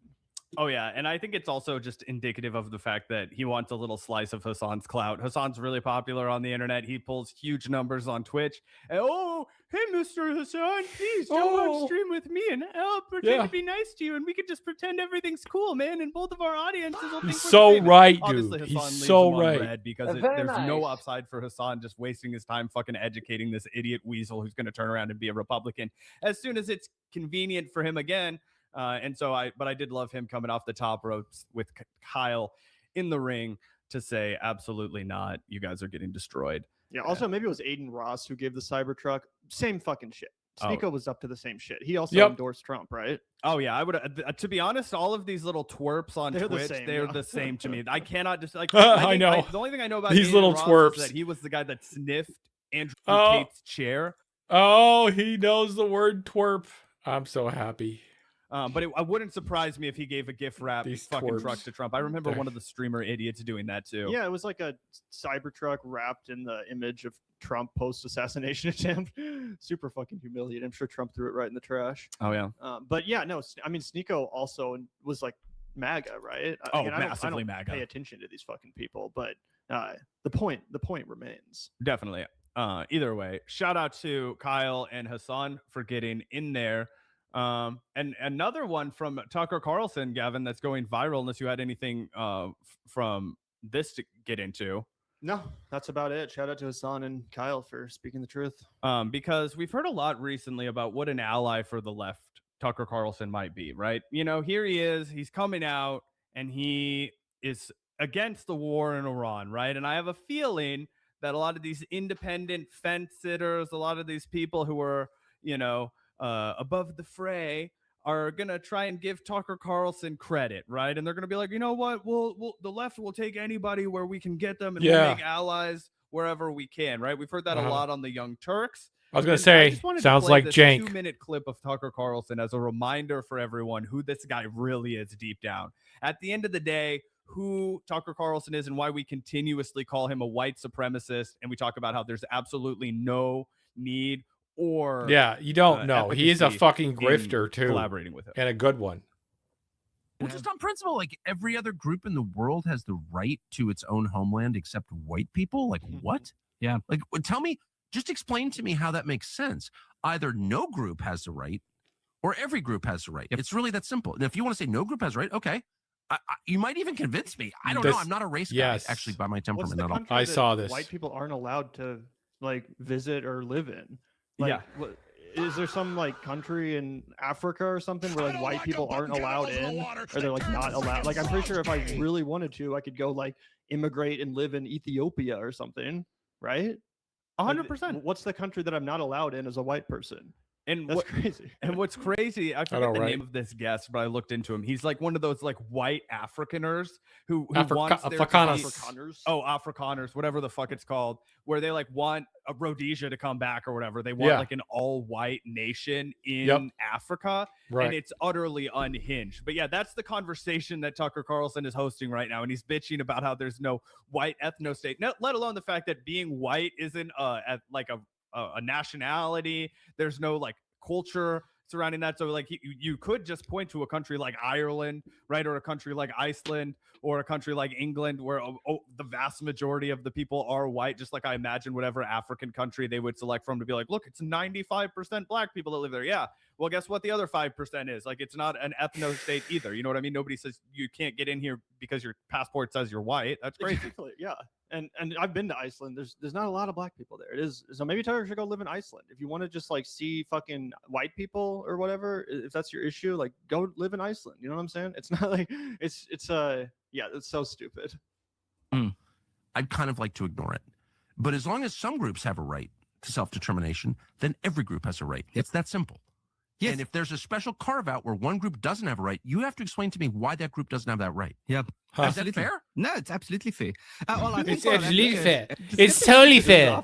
It's absolutely fair, mate. White people always have that stupid accent. It's fucking A. Jesus Christ. And yeah, this is this whole talking point on the right about the white genocide in South Africa. It's why the only immigrants related into America are the Afrikaners, because, you know, Trump has bought into this fucking lie that they're like getting genocided or something. Yeah, it's crazy. All these guys are weasels, actually. And in fact, whenever I hear a South African white person, it makes me feel a little bit warmer towards the Brits. I'm like, you guys are way shittier than even British people. What? I mean, what the hell why are we playing along with this nonsense? Yeah, it's this narrative has become this massive stream that is turned into narrative. It's a stream. It's a rapid river, mate. And this narrative just says if you're white, then there's inherently something wrong with you. It doesn't make any sense, and it's leading toward a really bad conclusion, obviously, as it has for every other group targeted in this way has really suffered in a bit, and there are a lot of them. Okay, it's not, there are a lot of them. Yep, and it never ends up well. And I just don't know why we're playing along where you're not even allowed to say, oh, you haven't been. I don't care anymore, obviously, but. Again, either every group has a right to self-determination or no group does. You can't have this system where, some groups do or all groups do, but one. No. It's all or nothing on this. Well, I can guarantee. Tell me how I'm wrong. No. And again, self-determination doesn't just mean the ability to totally discriminate against and shut out immigration. Like, I just don't really understand. That seems stupid to me. Like, I still think self-determination can include like letting other people into your country, right? Yeah, everybody in the world outside of delusional Zionists understand that it is wrong and deeply, deeply disturbing the level of segregation, prejudice, ethno-state development that Israel's been doing, right? And even still, you could point to people in Israel who are not, Jewish. Like, they'll be like, look, Tarantino lives here and he's not Jewish. There is exceptions to the rule, but by and large, I would say he's married to a Jewish chick. Exactly. And that's why he's allowed to live there, I would imagine. Also the fact that he's rich as hell and famous. So anyone can live there. Celebrities that live there. But outside of that, I can't think of another ethno state in the world where you it's like, oh, you have to be this. I mean, I guess like North Korea is closed off to immigrants. Well, yeah, you know what I mean? But that's not the same thing. Right. I just think that's stupid because, like, I believe in self-determination. Obviously, I think most self-respecting people do. But I'm just like, you can still allow freedom of movement between borders and have that be the case. Like, no one's saying you just have to let your country get fucking. It's just a bizarre.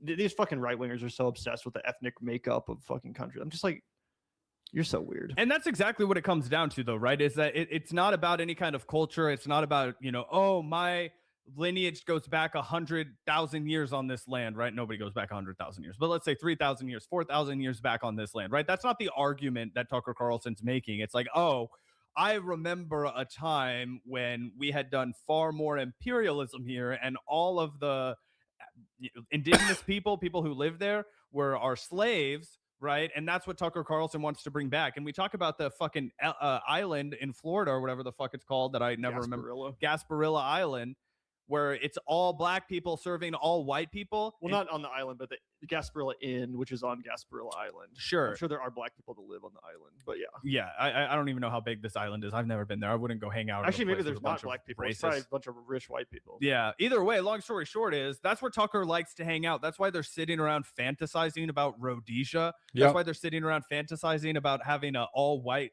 nation in Africa. Think about how absurd that sounds. Rhodesia. It was the best and I also country. think that some of it is just Tucker pandering to an audience because, as we just talked about, where's he setting up his new shop? In fucking Saudi Arabia. So clearly he's not that concerned about, as long as they're rich, he's not that concerned about only being surrounded by white folks, I guess. Because, I mean, Saudi Arabia is a fucking Islamic country that's, has a lot of non-white people living there. So I do think some of this is just pandering to fucking Nazis and racists, as he always has with the Great Replacement shit. But obviously that's just as despicable. Yeah, 100%. So I wanted to throw that one up there just as you guys so you have a friendly reminder. Next time you hear Jank, Anna, somebody who's remotely coded as a lefty telling you that Tucker Carlson's a good ally and he has convictions and he stands up for something. The dude is an actual white supremacist, okay? Whenever you're wondering, like, why does the dude hate it? She's right. He's right. Israel. So he is an anti-Semite white supremacist. That is his deeply held personal belief. And he continues to make content that reflects that all the time. Twitch, what are you doing? Yup. He did get called out by Ted Cruz again. And we've got Kyle weighing in on that if you want to take a look quickly, Gavin. Let's take a look. Sweet. A lot of Tucker Carlson today. I don't know how I feel about it, but Ted Cruz coming in here. Obviously, if you guys remember, what was it, 8 months or so ago, Tucker Carlson humiliated Ted Cruz to his face when Ted Cruz was cheerleading for war with Iran. And Tucker Carlson just plainly asked him if he even knew how many people lived in Iran, if he even had any idea of the religious makeup of the people of Iran. And it was extremely humiliating for Ted Cruz. Tucker did this segment with Sagar and Jetty where they talk about how Donald Trump is, basically completely wrong in doing his war with Iran. This segment is specifically, is a response after Trump called Tucker not MAGA. But Ted Cruz weighs in and says, Tucker is truly unhinged. He asserts, 1, if Iran surrenders, American soldiers will rape their wives and daughters. And 2, Trump is going to use nukes against Iran. This is a brazen lie, is moronic and delusional. And he affirms his standing with Donald Trump. Hashtag I stand with Trump and Israel, motherfucker. Let's be honest. And yeah, I don't think that either of those things are insane predictions to make, or at least things to be like warning about the possibility of. Specifically, I mean, the first one, obviously, yes, that's happened in every American fucking conflict in which our soldiers go and pillage and destroy, the communities that live there. So that's not even like even remotely unhinged to suggest or predict. It would be unrealistic to predict otherwise. And then as far as number 2, yeah, I don't think it's crazy to at least warn about the possibility. Now, I don't think, luckily, I don't actually think this is going to happen, but do we have to talk about it? Yeah, obviously. Trump is fucking unhinged as shit. Yeah, of course we have to talk about it. Donald Trump is in charge of the nuclear football, and he's already said a bunch of unhinged shit like, oh, I'm not going to rule out putting boots on the ground. Oh, I'm not going to rule out a draft. What else is he not going to rule out? I think we have to be raising these alarm bells. Before we get into Kyle Kulinski's response, Gavin, do you think there's any chance this is a, early 2028 back and forth? Ted Cruz is starting to think Tucker Carlson might get in the race. He's trying to clear a lane for himself in the primary. Obviously, Ted Cruz has the instincts politically of a dead possum, but he may run for president once again and think, I want to establish myself as somebody who went toe-to-toe with Tucker early. Yeah, I mean, if like go toe to toe means just getting completely fucking humiliated. Yeah, I got completely humiliated. Make me president. Because yeah, I mean the only reason why he's even tweeting at Tucker now is because he got so fucking humiliated in that interview. He knows it, so now he just has to like take these petty shots and stuff, and act like Tucker's the one that's unhinged for his commentary here. Obviously, they're both unhinged, but when it comes to the specific issue, Tucker's more right than Ted. Either way, yeah, I think that there might be a chance that Ted Cruz is really fucking narcissistic enough to think he has a chance to become president again. Ted Cruz can. What? But who knows? I mean, No riz. it is kind of hard to imagine him running for president. I mean, come on, bro. Like, you're Ted Cruz. No, you have no fucking chance in hell. No fucking chance. But I definitely think Tucker is going to run. Here's my only case for why Ted Cruz might be dumb enough and feel like it's a politically savvy move for him, because I think he could face a legitimate challenge in 2028. Jasmine Crockett, potentially. Exactly. One that would, I think, scare him, given his lack of popularity in Texas, given the demographic changes in Texas. And I think it's possible, you guys, that he drops out or at least says, I'm not going to seek re-election in the Senate. I'm going to run for president, knowing full well he's not going to win the presidency, but to begin positioning himself, like we've talked about with Kamala Harris in the Democratic primary and other people in the Democratic primary as well, position himself as somebody who could be a cabinet choice down the line.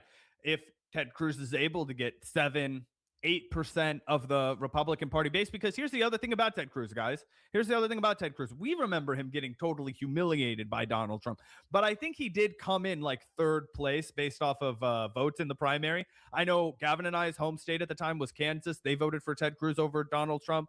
I think it was like Kasich was the other guy who was still in the race. I don't know if he won any states, but it did come down to Ted Cruz and a few other people. And obviously Ted Cruz had no chance of winning, but he also wasn't performing so poorly that he dropped out. This is what kind of, extended Donald Trump's rise. If early on they'd all rallied behind one more establishment figure, Donald Trump might have gotten beaten that Republican primary. True. Okay.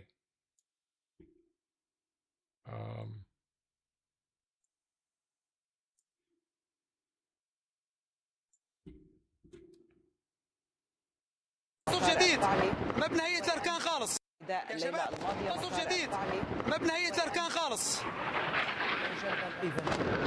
قصف جديد يا شباب قصف خذونا بسرعة بسرعة بسرعة بسرعة بسرعة بسرعة إذا استهداف مبنى هيئة الأركان بشكل One كامل. running right here.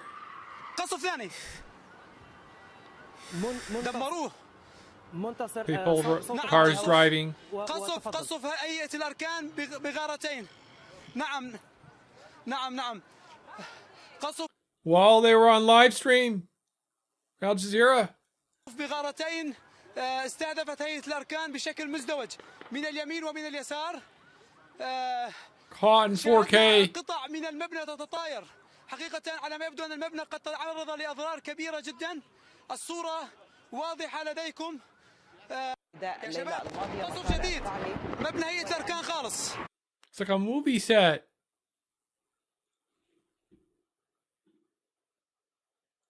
It's insane. Syria. That's in Syria, you guys.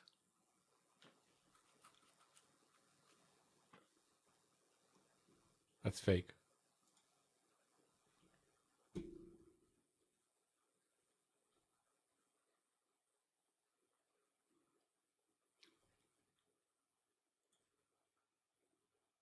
All right, next.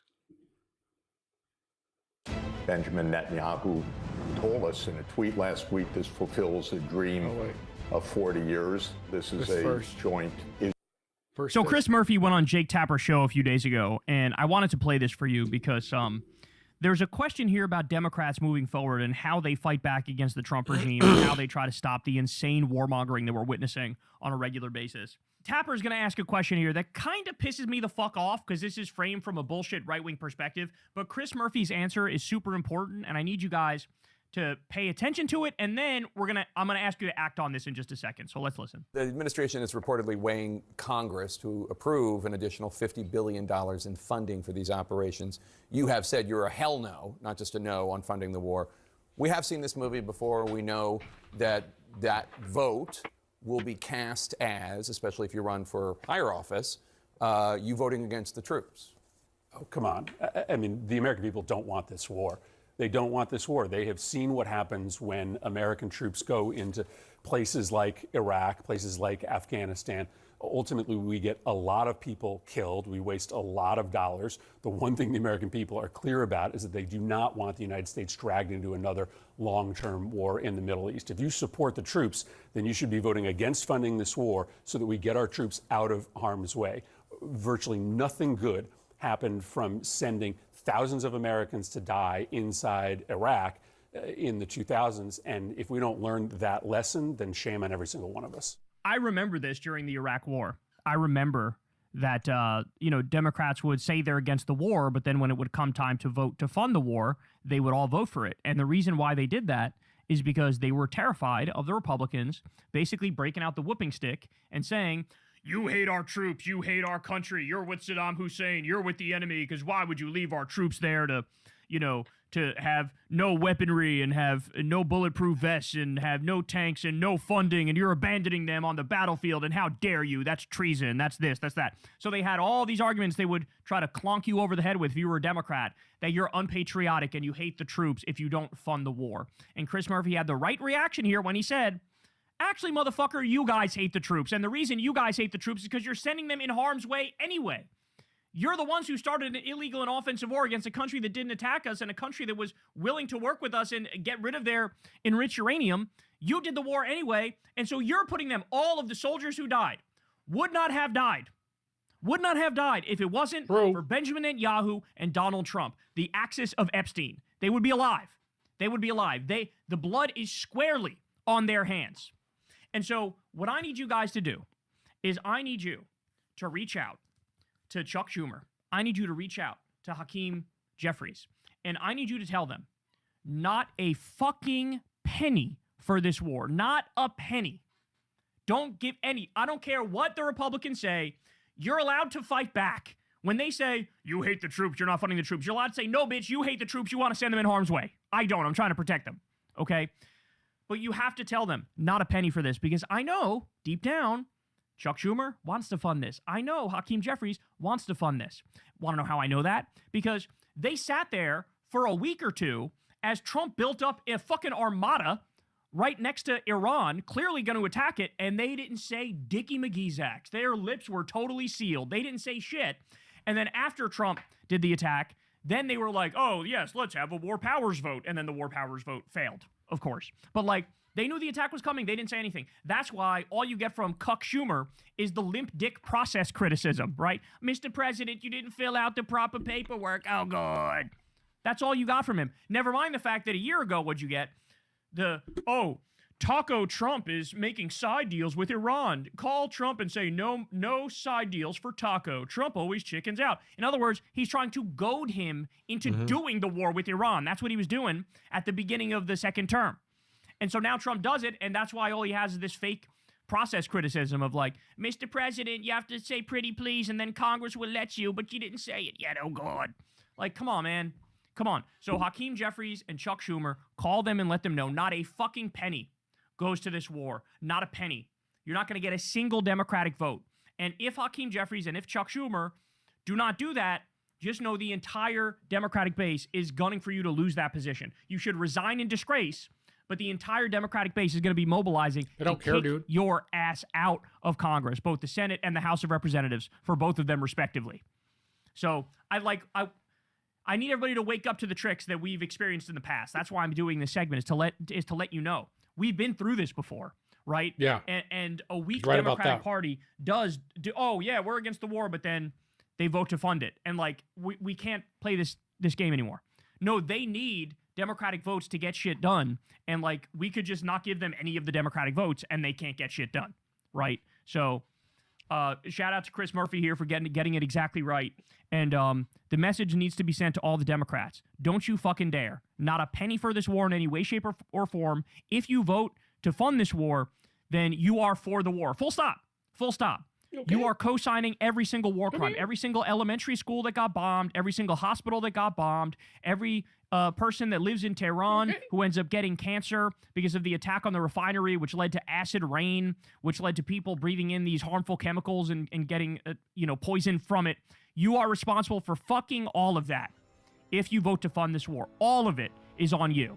Hey, y'all, do me a favor and like and subscribe. It helps out big time in the algorithm. Click the bell as well for notifications when videos drop, and watch that video on screen right now. You know you want to.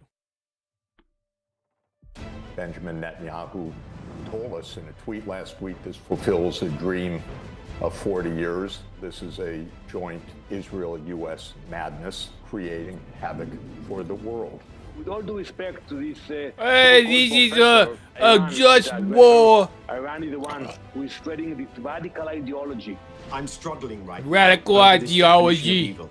What about the decades in which Palestinians lived under a brutal regime of structural apartheid? Thank you, sir. It's simply revisionist history. Over the last 2.5 years, Israelis have been living in shelters, attacked over our peaceful border, and it all leads back to Iran. This has nothing to do with America. This is Israel's problem. Yeah, you wipe that smile off your face real quick there, Mr. Israeli spokesman.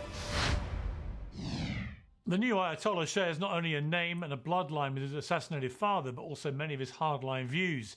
America and Israel are sworn enemies. Dissent and protest must be crushed. Weakness and chaos in the region makes its neighbours easier to control. It's therefore no surprise, under current circumstances, that Israel says it will kill the new Ayatollah and the one after that. None of this brings us anywhere closer to any of the stated justifications for going to war. In fact, it's the opposite. And many people are still struggling to answer the two prerequisite questions. Why is the US at war? And why does it have to be now? Well, last week, Marco Rubio,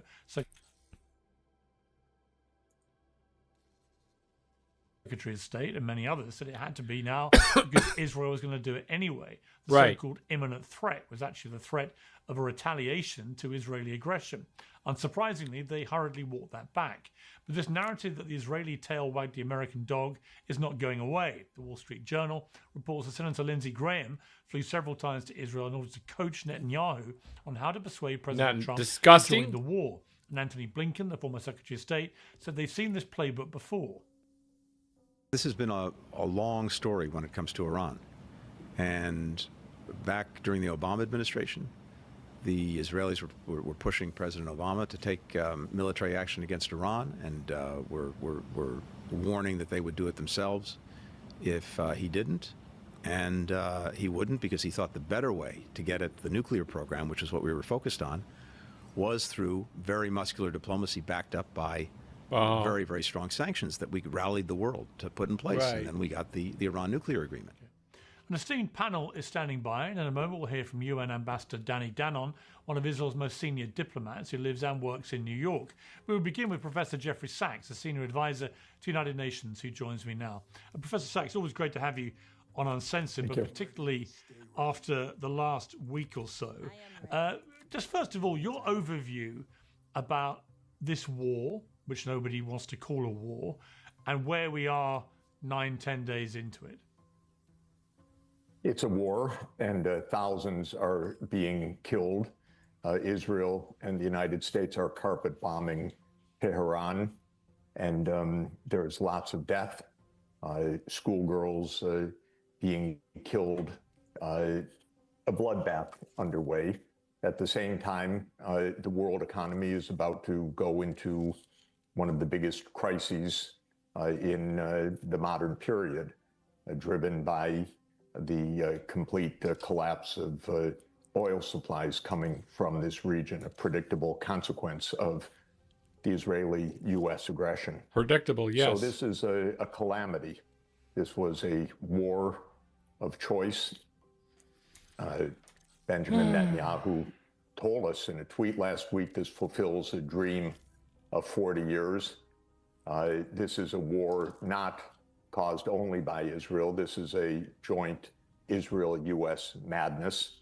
The U.S. wants to rule the world, and Israel wants to rule its region, the Middle East, and they partner together. So it's not really right to say that Israel determined this or the U.S. determined this. This is a partnership.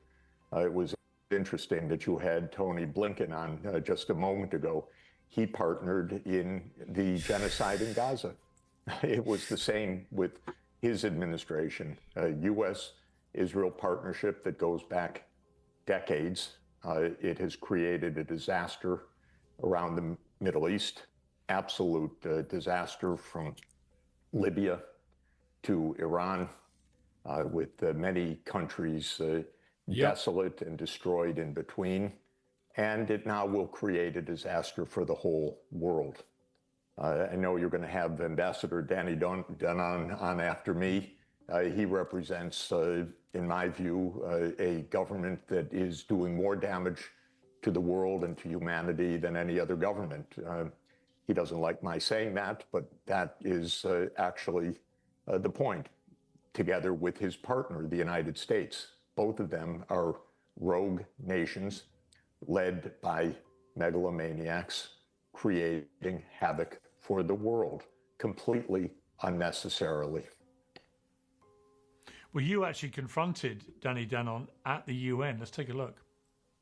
Got the deluxe edition, you guys. I got the deluxe edition. I didn't pay for it either. Mark my word. Every place, every time, go all full ahead, whatever people. Two ideas. And I don't ask her in Auschwitz. Those are your two ideas. Very clever. Look, I got 3 skins. Suicide. You're welcome. No, it's suicide. It's sick. You're welcome to support Iran destroying Hamas and Hezbollah. You can fly there if you want.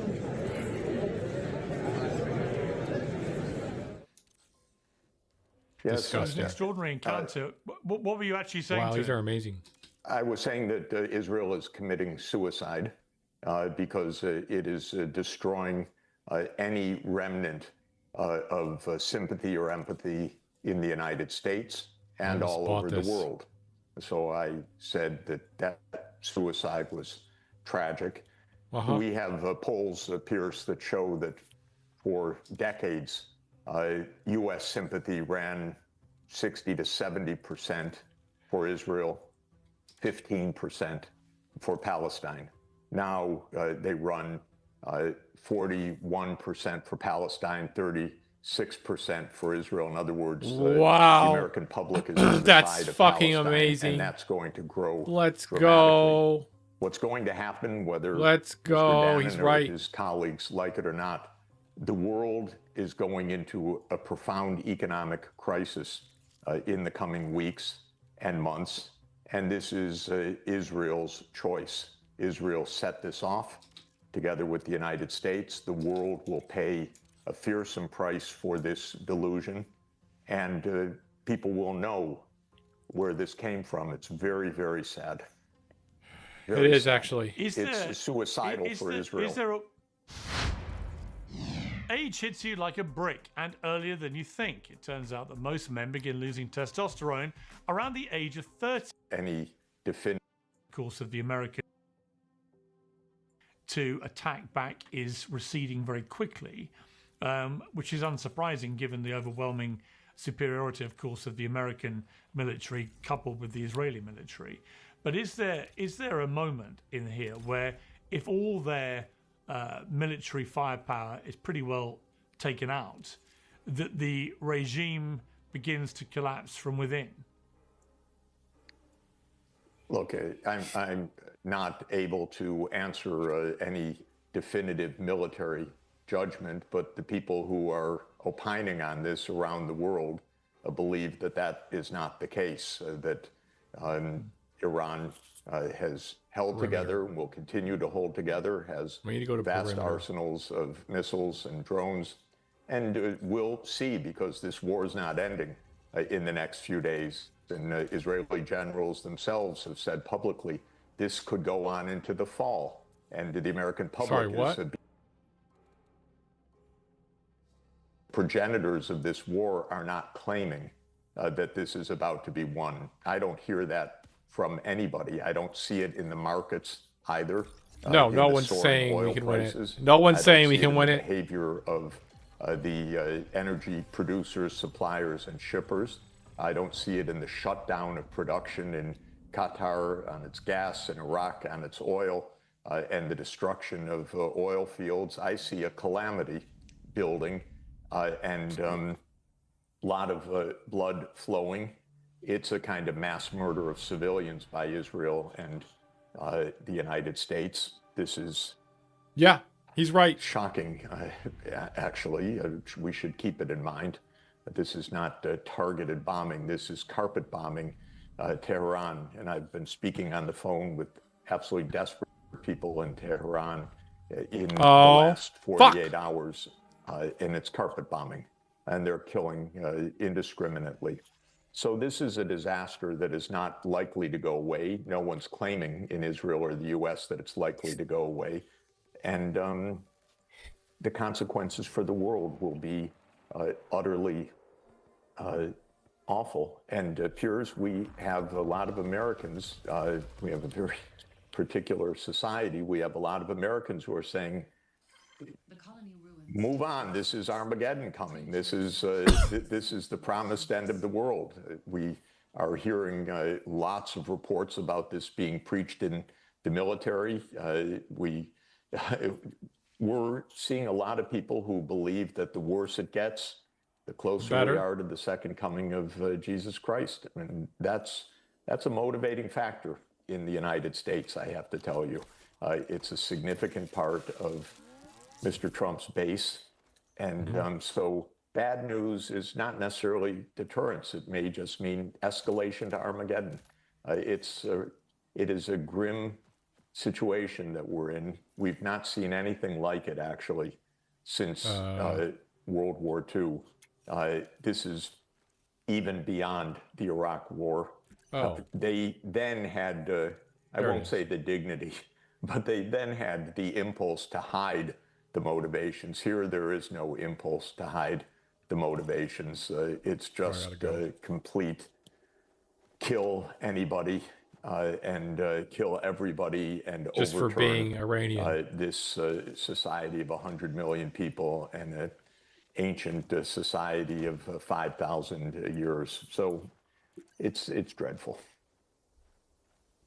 Professor Jeffrey Sachs, I've interviewed you many times. I don't think I've ever heard you speaking with such raw emotion, but I appreciate you coming back. We're heading to World War III, and we're being led by extraordinarily violent governments in Israel and the United States. And you'll hear a great defense in a moment by a skilled Israeli diplomat. But what they are doing to the world is absolutely unforgivable, and it will be recognized as such. And it's a tragedy. That's why I didn't use the word homicide when I talked to Mr. Dannon. I used the word suicide, because what Israel is doing is committing suicide. Because they can't survive this. Jeffrey Sachs, thank you very much indeed. I appreciate you coming on Uncensored again. Good to be with you. Thank you. Well, joining me now is Israel's ambassador to the UN, Danny Danon. Danny, welcome back to Uncensored. You heard Jeffrey Sachs there. Obviously, you heard him in person in the UN when he confronted you. Very emotional, very angry. Talks about what you have embarked on here with this war in Iran as a suicide mission that will trigger World War III. What is your response to him? You know, there's so many lies. So many lies. You know, he's driven by an agenda, you know, to go against Israel no matter what. You know, we saw it during the war we had with Hamas and now with Iran, but no connection to reality. You know, he's a professor. He's teaching economics. So I hope he knows economics better than he knows geopolitics, because let's go for the basic facts. Why we are now in a war with Iran? Why we have this operation? Not because it's like a conflict between the American people or the Iranian people. Not because we have a dispute over borders or over resources. Basically, the cause of the conflict is the radical regime. They decided they don't like the US and they don't like Israel. Without us saying anything or doing anything. And they took it to the next step. Oh, poor you. To actually destroy us. And we decided enough is enough. We are not going to wait for them to achieve the ability to destroy us. So with all due respect to this so-called professor, you know, we have facts. And the facts are that Iran is the aggressor. Iran is the one who is spreading this radical ideology. You know, when you speak with Israelis, we love the Iranian people. We have good memories from the days we actually used to go and visit Tehran before the revolution. You know, we admire the wisdom of the Iranian people. But once the revolution happened, and all of a sudden Iran became a rogue state, and they promote the All of a radical sudden. ideas of the Ayatollahs. That's why we are where we are. Okay, I mean, you say you love the Iranian people. The cold, hard reality on the ground is that more Iranian civilians have now been killed in the last 8-9 days of this war than Hamas killed on October the 7th. That's according to the official figures. Yeah. That doesn't sit very easily with your love of Iranian civilians. I beg to differ with you. I think the Iranian people, they cannot say it out loud, but when they look up in the sky and they see the Israeli aircraft and the U.S. Air Force, they are grateful. They have been waiting for those moments for 47 years. They were oppressed, and today we come to unchain them, to give them the tools to rise up. Yes, it's going to be painful. Also, it's painful for us in Israel. It's painful for the Gulf countries. You know, Shut your fucking Iran, fat face, you more Arab seriously countries fucked up in person, 10 you. days than Israel did in 77 years. We don't So it's not care. easy for We anyone will to kill get around anyone the we world, want But to. that's a price we have to pay in order to make We'll pay the this price. place a better, safer place. It's been reported that up to 170 schoolgirls were killed in an airstrike on a school that was next to an Iranian Revolutionary Guard Corps base. We still don't appear to know for certain who caused that strike. Can you give any clarity on that? It's been a week now. So we are looking into that incident. I don't think it was our involvement. We regret the loss of life of any civilian. It doesn't matter who is behind it, whether it was the IRGC or someone else, but we regret the loss of life of civilians. And we target military infrastructure. When I say we, it's Israel and the US. Iran, they're doing exactly the opposite. And I saw the interviews of Iranian officials, and they are saying, we are not targeting civilians, only military targets in the Gulf. They are lying. Look at the airports in Dubai, in Abu Dhabi. Look what's happening in Tel Aviv for the last 10 days. They are targeting only civilian targets. So there's a huge difference about the intentions. But, we regret the loss of life. I just finished now an event at the UN where I hosted brave women from Iran who came to share with my colleagues about their experiences with this regime. One of them, a very brave young woman, lost her eye in a demonstration.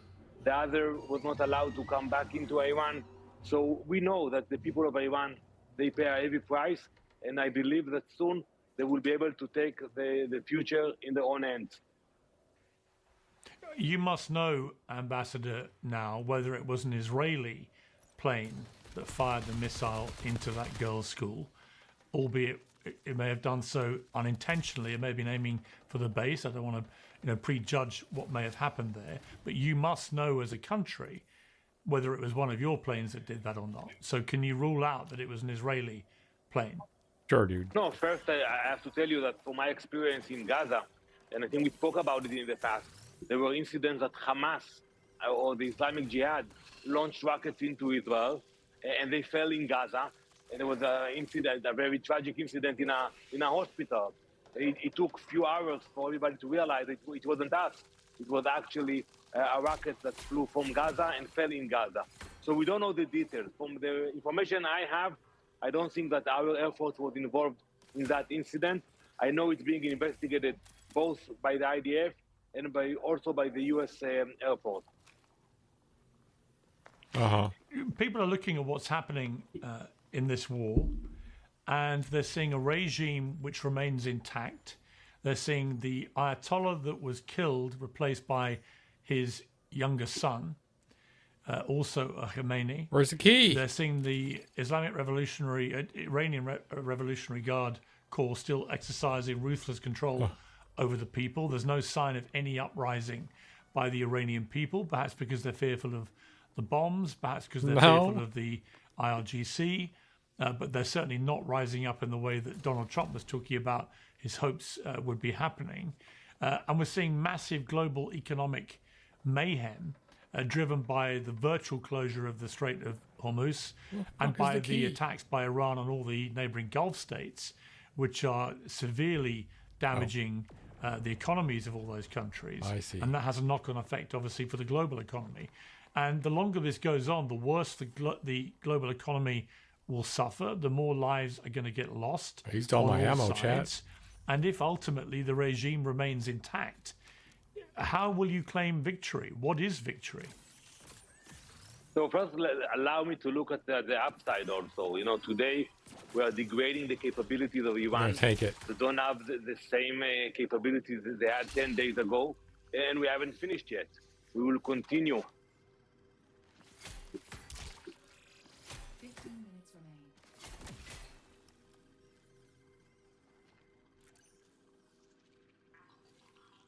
What did he say? They're going to continue to do it? To hammer the infrastructure of this terror machine. When I speak about capabilities, Terror we machine. focus on the ballistic missiles, on the nuclear capabilities, and I have to leave it tiny. I'm So I sorry. think, you know, don't want we to see can his ugly agree, face anyway. but Fuck it will this not guy. be the same. It will be a weakened regime. The question is whether there will be a regime change. I hope so. I pray for that. But it is up for the Iranian people to decide when they do it, when they rise up. You know, if they are watching us now, I'm telling them, Mardumei Iran, the people of Iran, be brave, be strong. Be brave. Your time is Be coming strong. very soon to go back to the Believes to you. lead this nation after 47 years of oppression. I think it is done. We know in the first few days we focused on targeting the launchers to minimize the casualties in the area and in Israel. But I think in the next few days we will continue to target the IRGC and regime's assets, and hopefully it will encourage the people to move to the next stage. Danny Danon, Israel's ambassador to the UN. I appreciate you coming back on Uncensored. Thank you very much. Thank you very much. I'm in columns. Well, I'm going to be joined now by my panel, Doran Spielman. He's the former I'm in Infested Building. spokesman and author of When Stones Speak. Where is the Benon key? Levy, the former Israeli negotiator and president of the US Middle East Peace Project, and Scott Horton, author of Provoked. Welcome to all of you. Scott Horton, let me start with you. Clearly very different views of what is happening here from Jeffrey Sachs and Danny Danon. They had a very heated exchange in the UN, which says it all.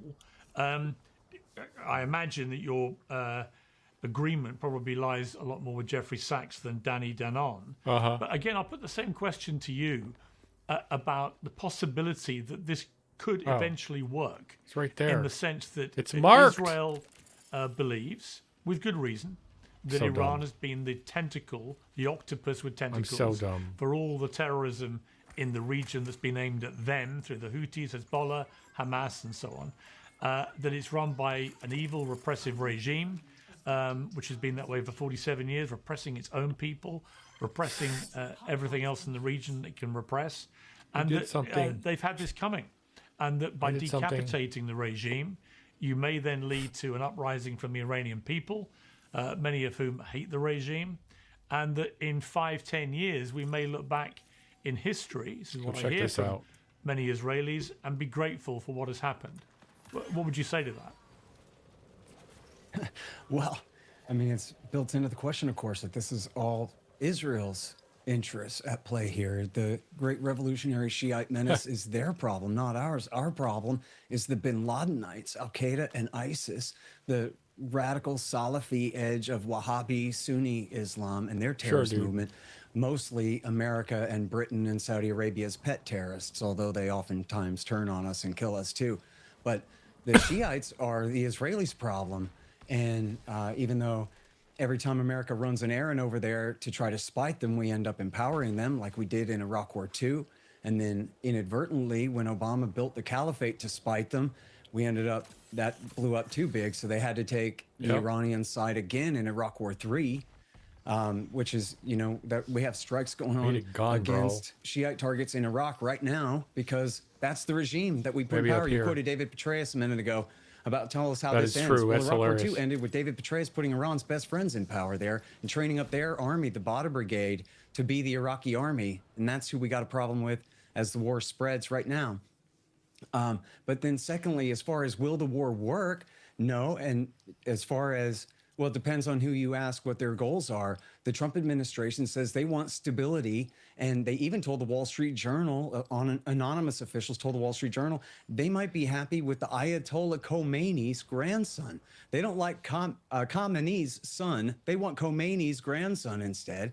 They have no capability, as Marco Rubio testified to the Senate. They have no one to put in power. They don't think for a minute they can parachute the monarchists in there. They don't think for a minute that the Mujahideen cult, communist terrorist cult, can take over. They don't think that the Kurdish communists, the PJAK, which are the Iranian Kurdish branch of the PKK in Turkey, they don't think that they can take over. They're all they don't weak. think that the Baluchi suicide bombers, Jandala, that America and Israel backed 10, 15 years ago, can take over the country. But as the Israelis told the Financial Times, that's fine. What they want to see is civil war. What they want to see is chaos and destruction and Iran taken off the board. They don't want to see a friendly new Iran, as Donald Trump said. They want chaos. They want Iran to look like Obama helped Israel turn Syria into back 15 and 10 years ago. All right, Doris, he's kind of right. There are many people who think that is exactly what Israel wants. They just want total chaos, a sort of rudderless Iran. That's why they're blowing up all the oil refineries. That's why their general view seems to be to cause as much mayhem as possible. What do you say to that? Pierce, it's simply revisionist history. Listening to Jeffrey Sachs and, Scott, it's ridiculous. It ignores the reality that over the last 2.5 years and before, Israelis have been living in shelters, running in and out of shelters, attacked over our peaceful border with Gaza, received thousands of missiles from Hezbollah, thousands of missiles from the Houthis. We've been targeted in Israel and overseas, and it all leads back to Iran. What do I do, folks? It's as if Israel woke up one morning and said, we've got a great idea. Let's fly 2,000 kilometers and try to attack a country that has 95 million people, and we have 10 million people, that is 90 times bigger than Israel, put our soldiers at risk, just out of the blue because Israel wants to take over the world. I mean, there's not a single shred of truth about this scenario. Let's wake up, everybody. At what point does a country have the right to defend its civilians against an enemy country that not only has said it wants to destroy you, but has launched 500 ballistic missiles in June, another series of ballistic missiles, including one that flew over my house and killed a worker in the middle of Tel Aviv today who will not go home to his family. At what point do we have the most basic right to defend our country? Should we just sit here and wait for them to keep firing and lay down and roll over? There is such absolute hypocrisy. I'm listening to Jeffrey Sachs, so Pierce, you let him speak for half an hour, and it was, so emotional. Israel's committing suicide. Well, let me ask Jeffrey Sachs and you, how do you suppose that Israel should respond to the Iranian terror threats from 4 different countries that have been attacking Israel? Should we not? Why do you think that happened to them? Should we just lay down? Is that not suicide? You should. At the end of the day, Pierce, we are leading. Thank you for proving my point. That's exactly what I said. This is Israel's problem, not America's.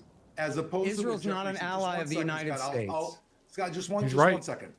At the end of the day, this will go down in history the exact opposite of what Jeffrey Sachs said. You have Prime Minister Netanyahu and President Trump. Mark my words, they will go down in history like Churchill and Roosevelt, who were the first Forgot how many fucking ticks are here. The evil that spread throughout Germany and saved the West. We are the very first ones, because there's an imminent threat against us, that are going to stop this threat before it hits American soil. It already hit it already hit Israeli soil. They will go down in history. And everybody else that decries this war will be a minor footnote of those who said we should give in to the regime. We can't defeat the regime. Finally, someone. If this was 1945, they would have just said, no, let's not finish off with Germany. Let's just let them reconstitute with Hitler's son, which is what Mujata is. He is Khomeini's son. For heaven's sake. Oh, fuck off. Okay, let me bring in. Let me bring in. Real quick. Hang on. Just give me 1 second. Hang on, Scott. Okay. Well, very quickly, because Daniel's been waiting patiently. Yeah. Very quickly. Just very quickly, I said, this has nothing to do with America. This is Israel's problem. And he said, this is Israel's problem for 5 minutes. Yeah, that's what I said. Israel's not a state in the union. We have no treaty of alliance with Israel. I'd like to respond. I think that the United States wants a secure Middle East. I don't think anybody wants a destabilized Middle East. When Israel, which is the United States' greatest ally, is under mortal threat, as we now see Saudi Arabia, Scott, who is the United States' supposed ally, is now also under threat. You've got the UAE, who is under threat. All of them are under threat by Iran. Because you started a war. The United States has the courage, and this president has the courage, Scott, beyond just protecting the U.S. troops, thousands of which have died over Iran over the last few decades, to say, you know what, I'm going to support the Okay, this friends of the guy's a United piece of States, shit. and to do the very simple act, which seems like none of you can accept, of defeating evil.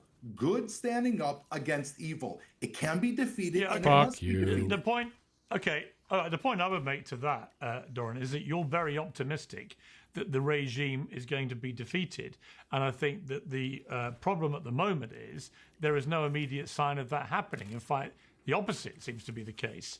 Let me bring in Daniel 9 Levy. days. This is not a fairy tale. Okay. We actually have to fight to defeat the enemy. Yeah, but we were told a year ago, actually not even a year ago, that the attack on the nuclear installations was incredibly successful and had neutralized the threat of Iran and its nuclear capability. And yet here we are, less than a year later, launching a massive war in Iran because apparently they were, imminently about to acquire the ability for a nuclear weapon. And those two positions seem to be completely incompatible. It's like either it was neutralized last June. Shall I force my way in? Okay, or... but it's stretching. It is stretching. Shall I force my way in, or Yeah, Daniel. Let me bring in Daniel. Daniel, you've been very patient. Thank you. Over to you. First, I'm struggling right now over this definition of evil. I saw a country lay waste to Gaza. I've seen a country Thank you, sir. that occupied Palestinians. October 7th was a crime. But what about the decades in which Palestinians lived under a brutal occupation, a regime of structural apartheid? And then I look at what was done subsequently, and I'm shaking, because when I hear these glib comparisons to the Holocaust and to the Nazi regime, I feel it's a form of cheapening, almost of Holocaust revisionism. I'm quite confident that the Jewish population in Germany was not keeping the Germans under a brutal occupation for decades. What a horrible analogy to draw, to call this some kind of Holocaust. Now, first of all, if one's talking about evil, what we have witnessed in Gaza should be painful and shameful to anyone who has grown up in a tradition which respects and values Jewish life. This and is which true. Considers never again to not be a parochial call, but a universal global call. I agree Now with let's you on come on that. to the subject at hand, which is what is going on with Iran. Iran didn't attack Israel. Iran hasn't attacked Israel. I wish I could say that Israel hadn't attacked Iran, but as in your expressions of astonishment are wonderful, but they belie a revisionist view of history. The attack in June, the attack in June was initiated by Israel. The attack earlier this month, earlier this year, was initiated by Israel. And my question is twofold. First of all, is this extreme ambition, extremism, this maximalism, likely to play out well for Israel?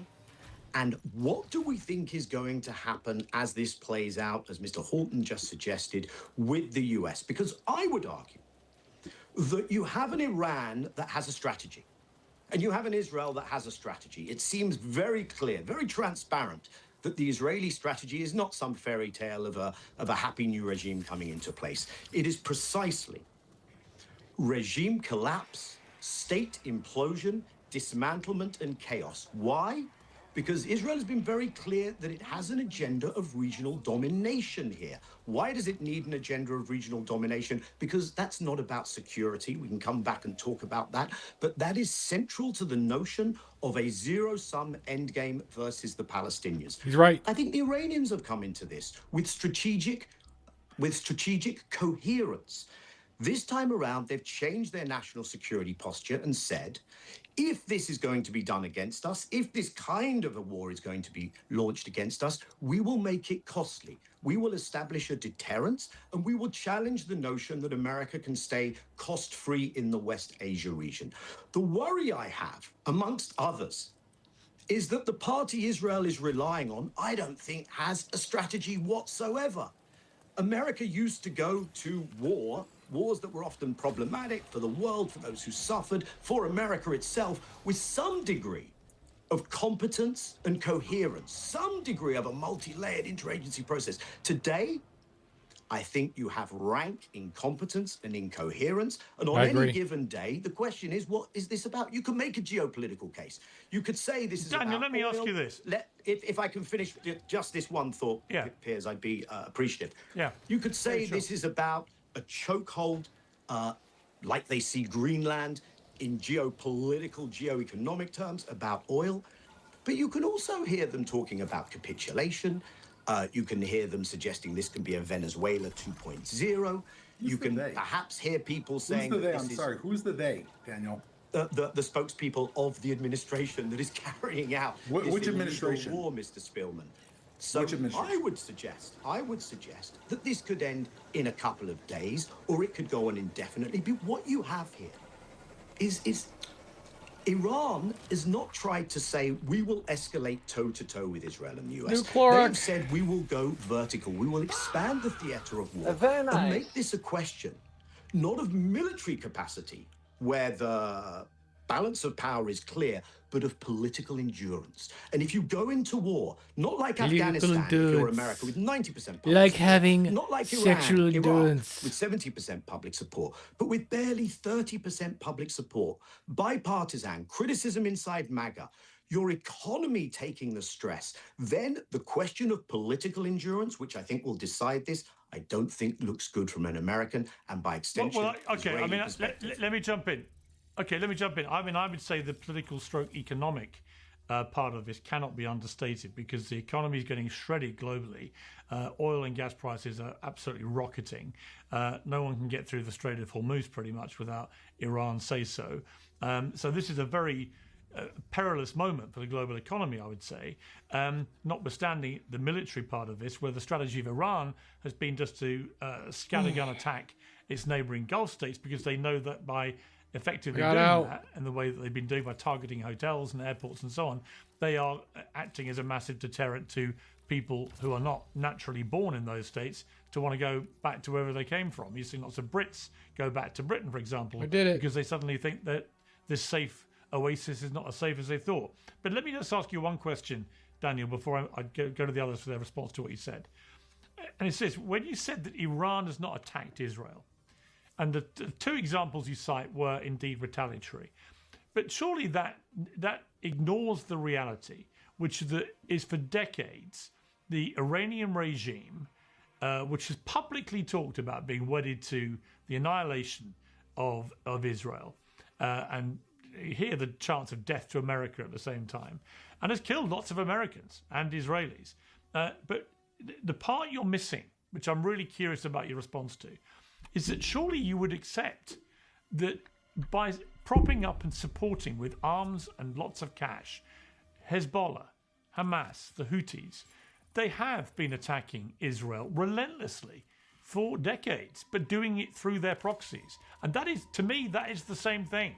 Whether they're doing it directly or whether they're doing it through proxies, they have been attacking Israel. Now, you might have concerns about the way Israel has responded, and I would share many of those concerns. I've expressed them, but no one can persuade me that Israel isn't fundamentally justified in trying to defend itself from the tentacled attacks by the Iranian regime through its proxies for many, many years. No. So I'm not going to carry the brief for the Iranian government No. structure and what it has set out to do. Let's go. What troubles me is what does that mean? if I'm you sorry. apply- Daniel, what's your answer to Pierce? What does What does that that mean? fucking Just mean? answer Yeah. the simple question. Do you consider the fact that Iran has funded and trained Hezbollah, Hamas, and the Houthis to kill Israelis an offense? So Are here's they my actually response, attacking if you Israel, shut or up are and they listen. some parallel vertical regime? What's your answer? Here's my response.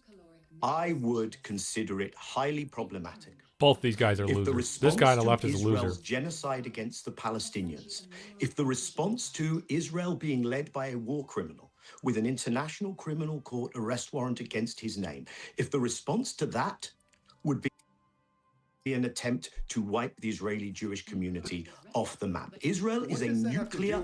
Israel is a nuclear. Daniel, you're Israel is sidestepping a it. nuclear. Daniel, is there any point at which you think Israel is justified in carrying out military intervention at all? Wait, give me one instance. Is there any moment? Is there anyone? You see, when you can't, if you can't listen to a response to your argument, Daniel, are we just going to shout over each other? No, I'm Okay, trying to ask can I you a now- real question because I don't Can understand you your answer. shut up and I'll answer Pierce's Whoa, question? Daniel, take it easy. Take it easy now. We don't have to get Well, overly upset. well, I think this is Okay, Daniel, let's let Daniel answer the question.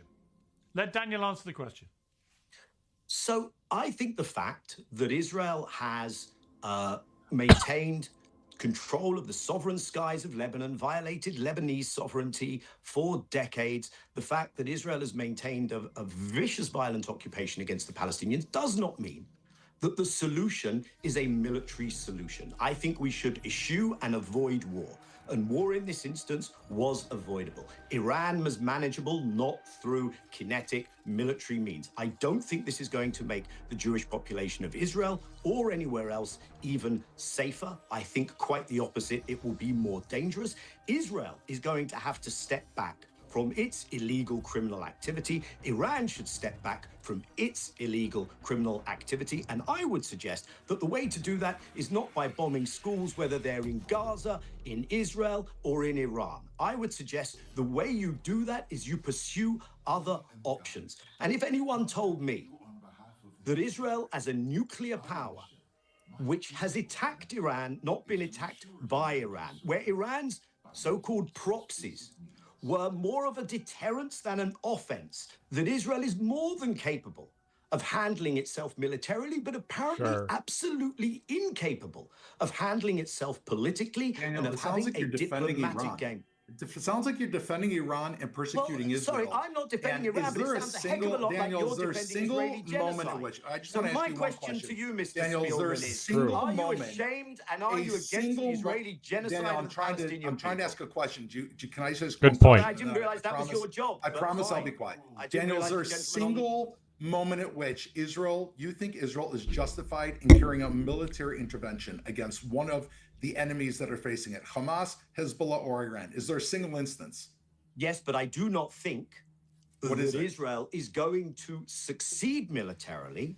But what is if the premise of its position is we will continue to manage a permanent illegal occupation against the Palestinians. If you I understand, can't, but we weren't occupying sorry, Gaza. because you are therefore in a belligerent state in the region. Israel has bombed several countries in the We were region. attacked Israel October hasn't 7th. tried You said it the was a other tragedy. path. What should we have Sorry? done after October All right. 7th, Daniel? Let me bring in. Let me bring in. Before October 7th, All right, No, but what gentlemen, after they surely attacked that's us, the Daniel, question. should we not Gentlemen, Do you I'm really just going to think call a history timeout. goes let me call a timeout because Scott has been waiting very patiently. Scott, look, there are passionate arguments on all sides of this. Of course there are. Do you have any sympathy with Israel's look, there's a massive majority support for this in Israel, for what's happening in Iran, because the Israeli people have reached a general consensus that they believe Iran has been responsible for most of their problems in the last few decades, with these proxy terror groups just constantly trying to attack them. And that has caused this massive security crisis, as they see it, which has to be somehow brought to an end. Do you have any sympathy with the way the average Israeli feels about this and why they're supporting this? Well, I understand it, just the same as if you swapped them out with any other nation in the world in the same position, if there was such a situation. It's fine, but it has nothing to do with the United States. And this goes back to a falsehood that Danny Danon said earlier in your show, where he was claiming that ever since the Iranian Revolution of 1979, Iran has been at war with Israel this way. But that's not true. Israel stayed friends with Iran all through the 1980s. As everyone knows, when Ronald Reagan switched sides in the Iran-Iraq war for a minute and sold weapons to the Ayatollah, he used the Israelis as the cutout because they had the ongoing operation. And I highly suggest everyone, especially you, Pierce, read this fantastic book by Trita Parsi called Treacherous Alliance, about the real history of America, Israel, and Iran's relationship throughout that period. And where he shows that it was in 1993 when Yitzhak Rabin simply changed his strategy and Israel turned on Iran. And Iran started funding Hamas after that. And now after Rabin was killed, the Likud Netanyahu sent the took up money same directly, policy of demonizing Iran, but instead of using it as an excuse for dealing with the Palestinians, they used it as an excuse to distract from the fact that they were going to never deal with the Palestinians in good faith. But it was the Israelis who turned on the Iranians first, and that wasn't until 1993. And Parsi even has Clinton administration officials laughing because the Israelis are demanding that America be hard on Iran, when 1 week ago they were taking Iran's side in the very same type arguments and all that. The book is called Treacherous Alliance. It's absolutely fantastic, and it shows all that. And then this is also, crucially, the basis for the argument in the clean break strategy by David Wormser and Richard Pearl in 1996, when Benjamin Netanyahu was first coming to office the first time. These are American neoconservatives who wrote this policy that says the clean break is with Oslo, said we're never going to deal with the Palestinians. We're going to take what they have. But in order to be able to get away with that, we need a whole new position of dominance in the region. And in order to do that, our first priority is we have to break the arch of power between Iran, Syria, and Hezbollah. And they said the way we want to do that is by getting rid of Saddam Hussein, which sounds insane, and it is. He was the Sunni roadblock in this Shiite arc of power here. But they thought that Turkey and Jordan would be dominant in the new Iraq, and then they would get the Iraqi Shiites to tell Hezbollah to stop being friends with Iran and start making nice with Israel. It's called the Clean Break, a new strategy for securing the realm. And the partner companion piece is called Coping with Crumbling States. And this is the naive pipe dream of the neoconservatives and the Likud. And this was the policy behind Iraq War II, which Netanyahu, of course, championed, and his neoconservative fifth column in America championed, and which backfired and only resulted in America fighting an 8-year war to install Iran's best friends from Dawa and the Supreme Council for Islamic Revolution in power there, and to build their militias into the Iraqi army. And as I said, Iraq War III against the Caliphate also was literally for Iran and their friends on the ground. When the Iranian Quds Force liberated Tikrit from ISIS, they had American airplanes flying overhead. And all this just goes to show to show the vast divergence of interests between Israel and the United States. And one more point here, and I'll be quiet, and you guys can keep arguing for the rest of the show. But we already, on the first day, had a blowback terrorist attack from Israel's war in my hometown of Austin, Texas. And 3 innocent people were murdered by a Muslim immigrant who went down to the bar. Yeah, you wiped that smile off your face real quick there, Mr. Israeli spokesman. Murdered 3 of my hometown I think it's horrible. Austinites. Why would I smile when you got a Muslim that's killing a bunch of Americans? Shut your damn mouth while I'm talking. And there was also Thank you, sir. Oh, wow. Whoa, fuck and Americans are already dying and suffering blowback terrorism from another war on behalf of Israel. Just like Omar Mateen's slaughter in Orlando, just like San Bernardino. This is all blowback from Israel's foreign policy. Okay. I just want to end very quickly with you, Doran, if I may. Looking at the prediction markets, Poly Market, they asked what price will crude oil hit by the end of March? A lot of money coming in here with options ranging from $40, so a lot less than it is now, to $200. I don't think it's too big a stretch to say that politically, I saw Netanyahu is calling for a potential election in Israel in the summer. Donald Trump is facing the midterms in America in November. Should oil reach $200 a barrel, then it is, I would argue, never mind militarily, never mind all the reasons you put forward for why this is a good idea. never mind anything else, that purely economically stroke politically, that one fact alone could bring down both the Netanyahu government and the Trump presidency in terms of its effectiveness to govern past the midterms. What would you say to that? I'm glad you asked me, Pierce. I think that it really lays bare the question, are we going to allow Iran to blackmail the entire world by saying, we are either going to close the Straits of Hormuz and drive up oil prices, or you're going to allow us, the Iranian regime, to survive, to create a nuclear program which they threaten out loud and say death to America and death to Israel. A ballistic missile program which will reach 8,000 ballistic missiles by 2027. Multiply 8,000 by the 10 people that died in Beit Shemesh. That's 80,000 Israelis alone. Are we going to allow the largest terror cancer in the world to survive because of oil prices? I think, Pierce, the answer is that we need to have steel nerves. I think that we have to not lose faith in the American people, the Israeli people, most of which understand, maybe not the two guests that I'm on the show with, that you have to have courage to defeat evil. If you think that we're going to leave the Iranian regime alone and it is just going to become a peaceful regime, that is a pipe dream. They are going to develop a nuclear weapon, and had we not struck them in June, the same ballistic missile that landed near Daniel today would have had a nuclear warhead on it. Every time we ask anyone on this panel, it is U.S. interests, it is Israel interests, and if we do not defeat Iran now and give those Iranian people, which is where this began a month and a half ago when Trump said help is on its way, 32,000 people were massacred in the streets. If we do not continue to deplete this regime and allow those people to bring in a leader, then we will be back in the same spot with a nuclear regime. And then I ask one question: what will be the price of oil when Iran has a nuclear regime and it strangles Hormuz and it says, you're going to give me whatever I want, otherwise I'm going to drop a nuclear bomb on you? That is not far away. Piers, guys, I'm sorry, we've run. May I come in way with over one time. point, Piers? If long as it's very, very brief. It will be very brief, because I think what we've heard here, and this is important, is a very glib, unfact-based, fantastical position from an Israeli spokesperson, or spokesperson of a nuclear power. And we've heard something from Mr. Horton, which I think should really have Israelis thinking long and hard. This is America. Israel is dependent on America.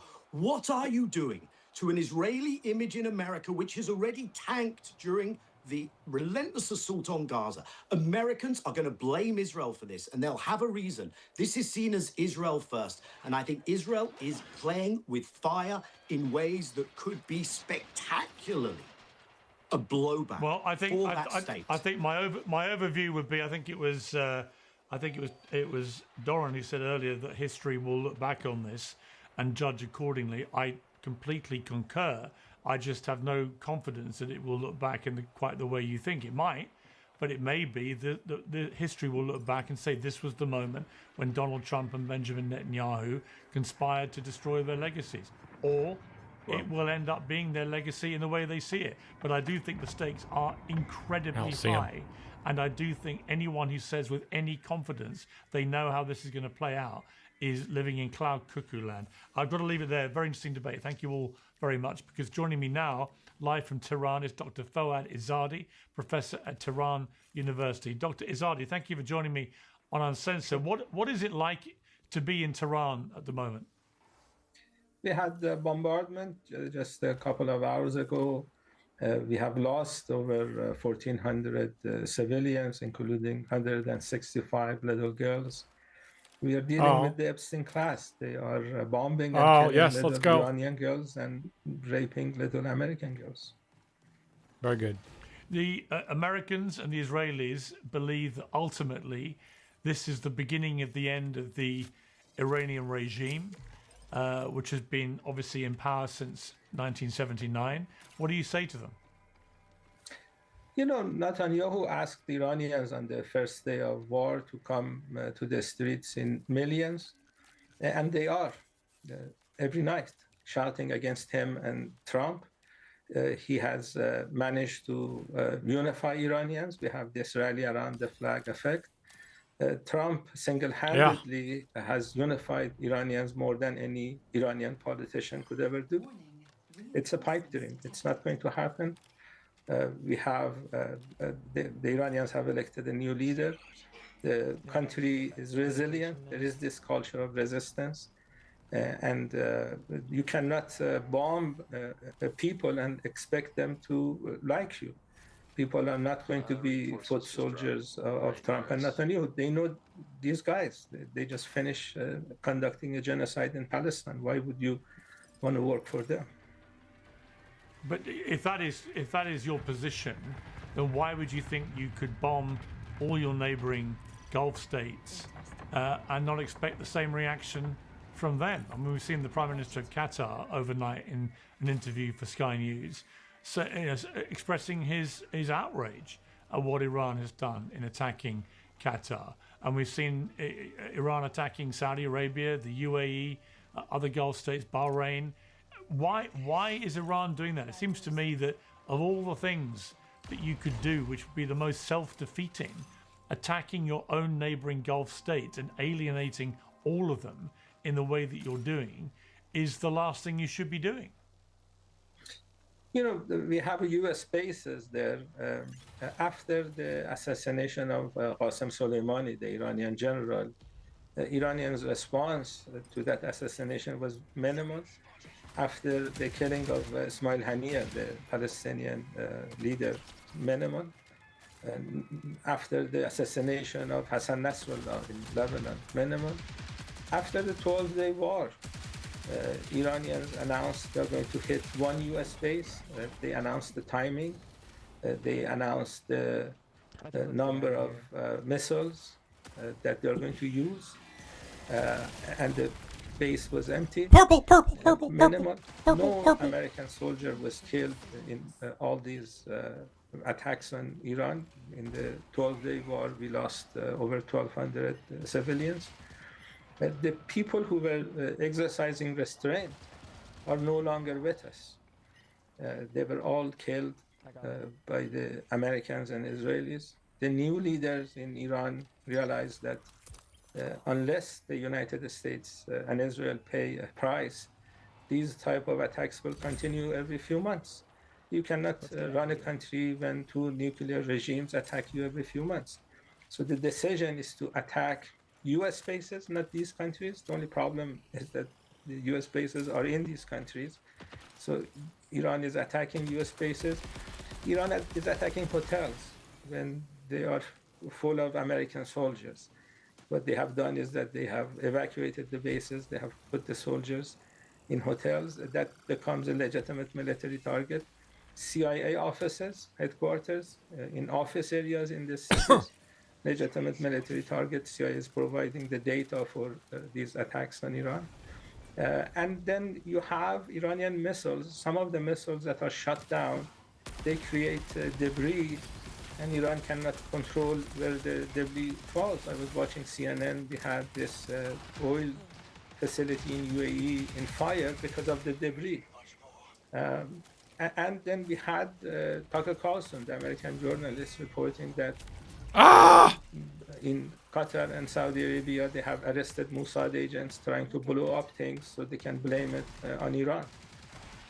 I think Netanyahu has done a good job using American soldiers to fight his war against Iran. I think he wants to use Saudi soldiers, Qatari soldiers to do the same. I think the leaders of these countries realize that's not a good idea. Okay, but I would counter. Come on, let me counter to that, which is that the leader of your country, both the assassinated leader, the Ayatollah Khomeini, and now his son, but also the previous supreme leader as well, have waged a systematic policy as a country of funding and sponsoring terrorism through proxies like the Houthis, Hezbollah, and Hamas against Israel, with a specific aim of killing Israelis and trying to extinguish Israel as an entity, as a country. Why shouldn't Israel seek to properly defend itself in that eventuality? You know, last time I was on your show, we went through this. Hezbollah is not a terrorist organization. They were formed Oh, why do we got to keep Lebanon saying the was same thing? occupied Jesus by Christ. Israel. Defending your territory, pushing out occupation is allowed under international law, and you can use force to do that. And so these are freedom fighters, and Iran wanted to make sure that Israelis would not do to Iran what they are doing today.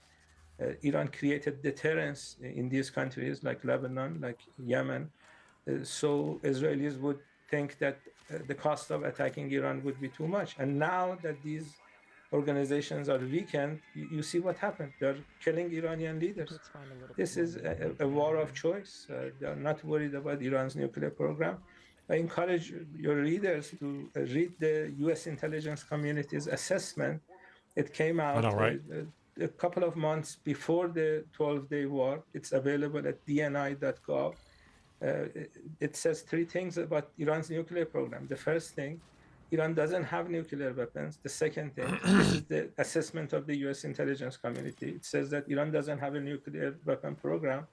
And the third thing, it says that Iranian leaders have not decided to have a nuclear weapon program. When they asked Trump about this report, he dismissed it. He chose to accept Netanyahu's version, and he dismissed his own intelligence community.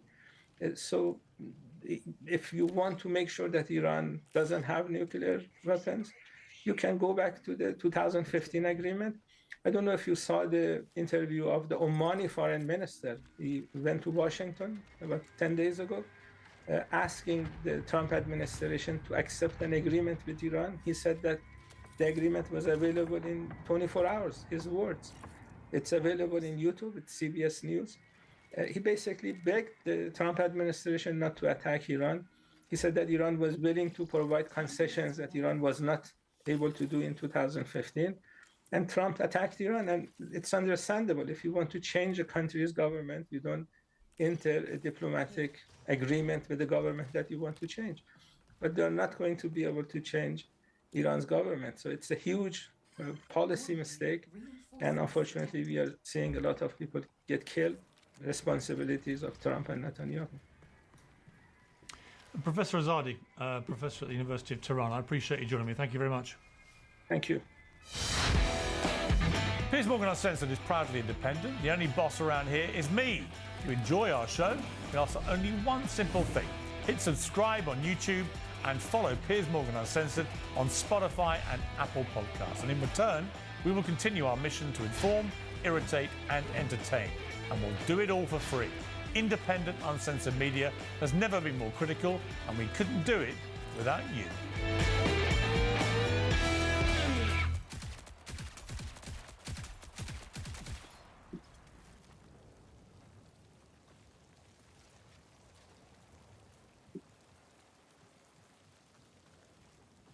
It's very easy to say the American public doesn't support this war. We can see it from the polling.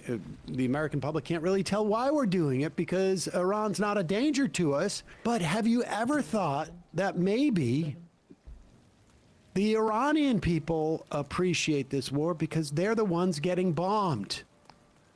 Let's play this interview that Jake Tapper did with Emily Schrader. Emily Schrader, the reporter Emily Schrader. Emily, you've been talking to Iranians on the ground about the strikes and about Iranian leadership going forward. How do the Iranians you're talking to, how do they see the future unfolding in Iran? Of course, there's a lot of uncertainty and there's a lot of problems with the internet still being shut off, although there is some limited use with Starlink and limited other options. But by and large, the responses from Iranians that I've spoken to has been overwhelmingly in favor of the United States and Israeli action on the ground. They're very happy that regime targets, many of them, the centers of suppression of the Iranian people. Many of these besieged IRGC bases and forces are in fact being targeted. So they're happy happy about that. Oh, yeah, really? The main complaint that I'm hearing right now on the ground is that they're personally witnessing IRGC troops moving into schools and mosques. I've received a plethora of photos from Iranians on the ground of exactly that, moving both the force, the manpower, and weapons and equipment into school areas. So this is something very concerning. It's not new. It is a tactic of the Islamic regime and their proxy forces, but it's definitely concerning for the future. And of course, there is some questioning about what President Trump does intend for the leadership. The united call from the Iranian people on the ground is that they want the Crown Prince Reza Pahlavi to lead a transition government. After that, go to a national referendum where they will choose the system of government. But it's not clear yet where Trump stands on that issue, and we heard it in his press conference as well. He prefers someone inside. The problem is it isn't Venezuela. It's not the same system, and you have to deconstruct that system, the IRGC, in order to have genuine change and stability. This interesting stuff, Emily. Oh, interesting stuff. Emily Schrader, incidentally, she had a big announcement some time ago. As Iran approaches 2 weeks, this is, I guess, about a month or two ago, right? When Iran had the complete communications blackout. I am thrilled to announce I'm part of a historic, highly confidential alliance of Israeli tech veterans and Iranian underground operatives. Together, we are building the digital and financial infrastructure for a G7 nation before the regime falls, starting... I gotta go, chat. See you tomorrow.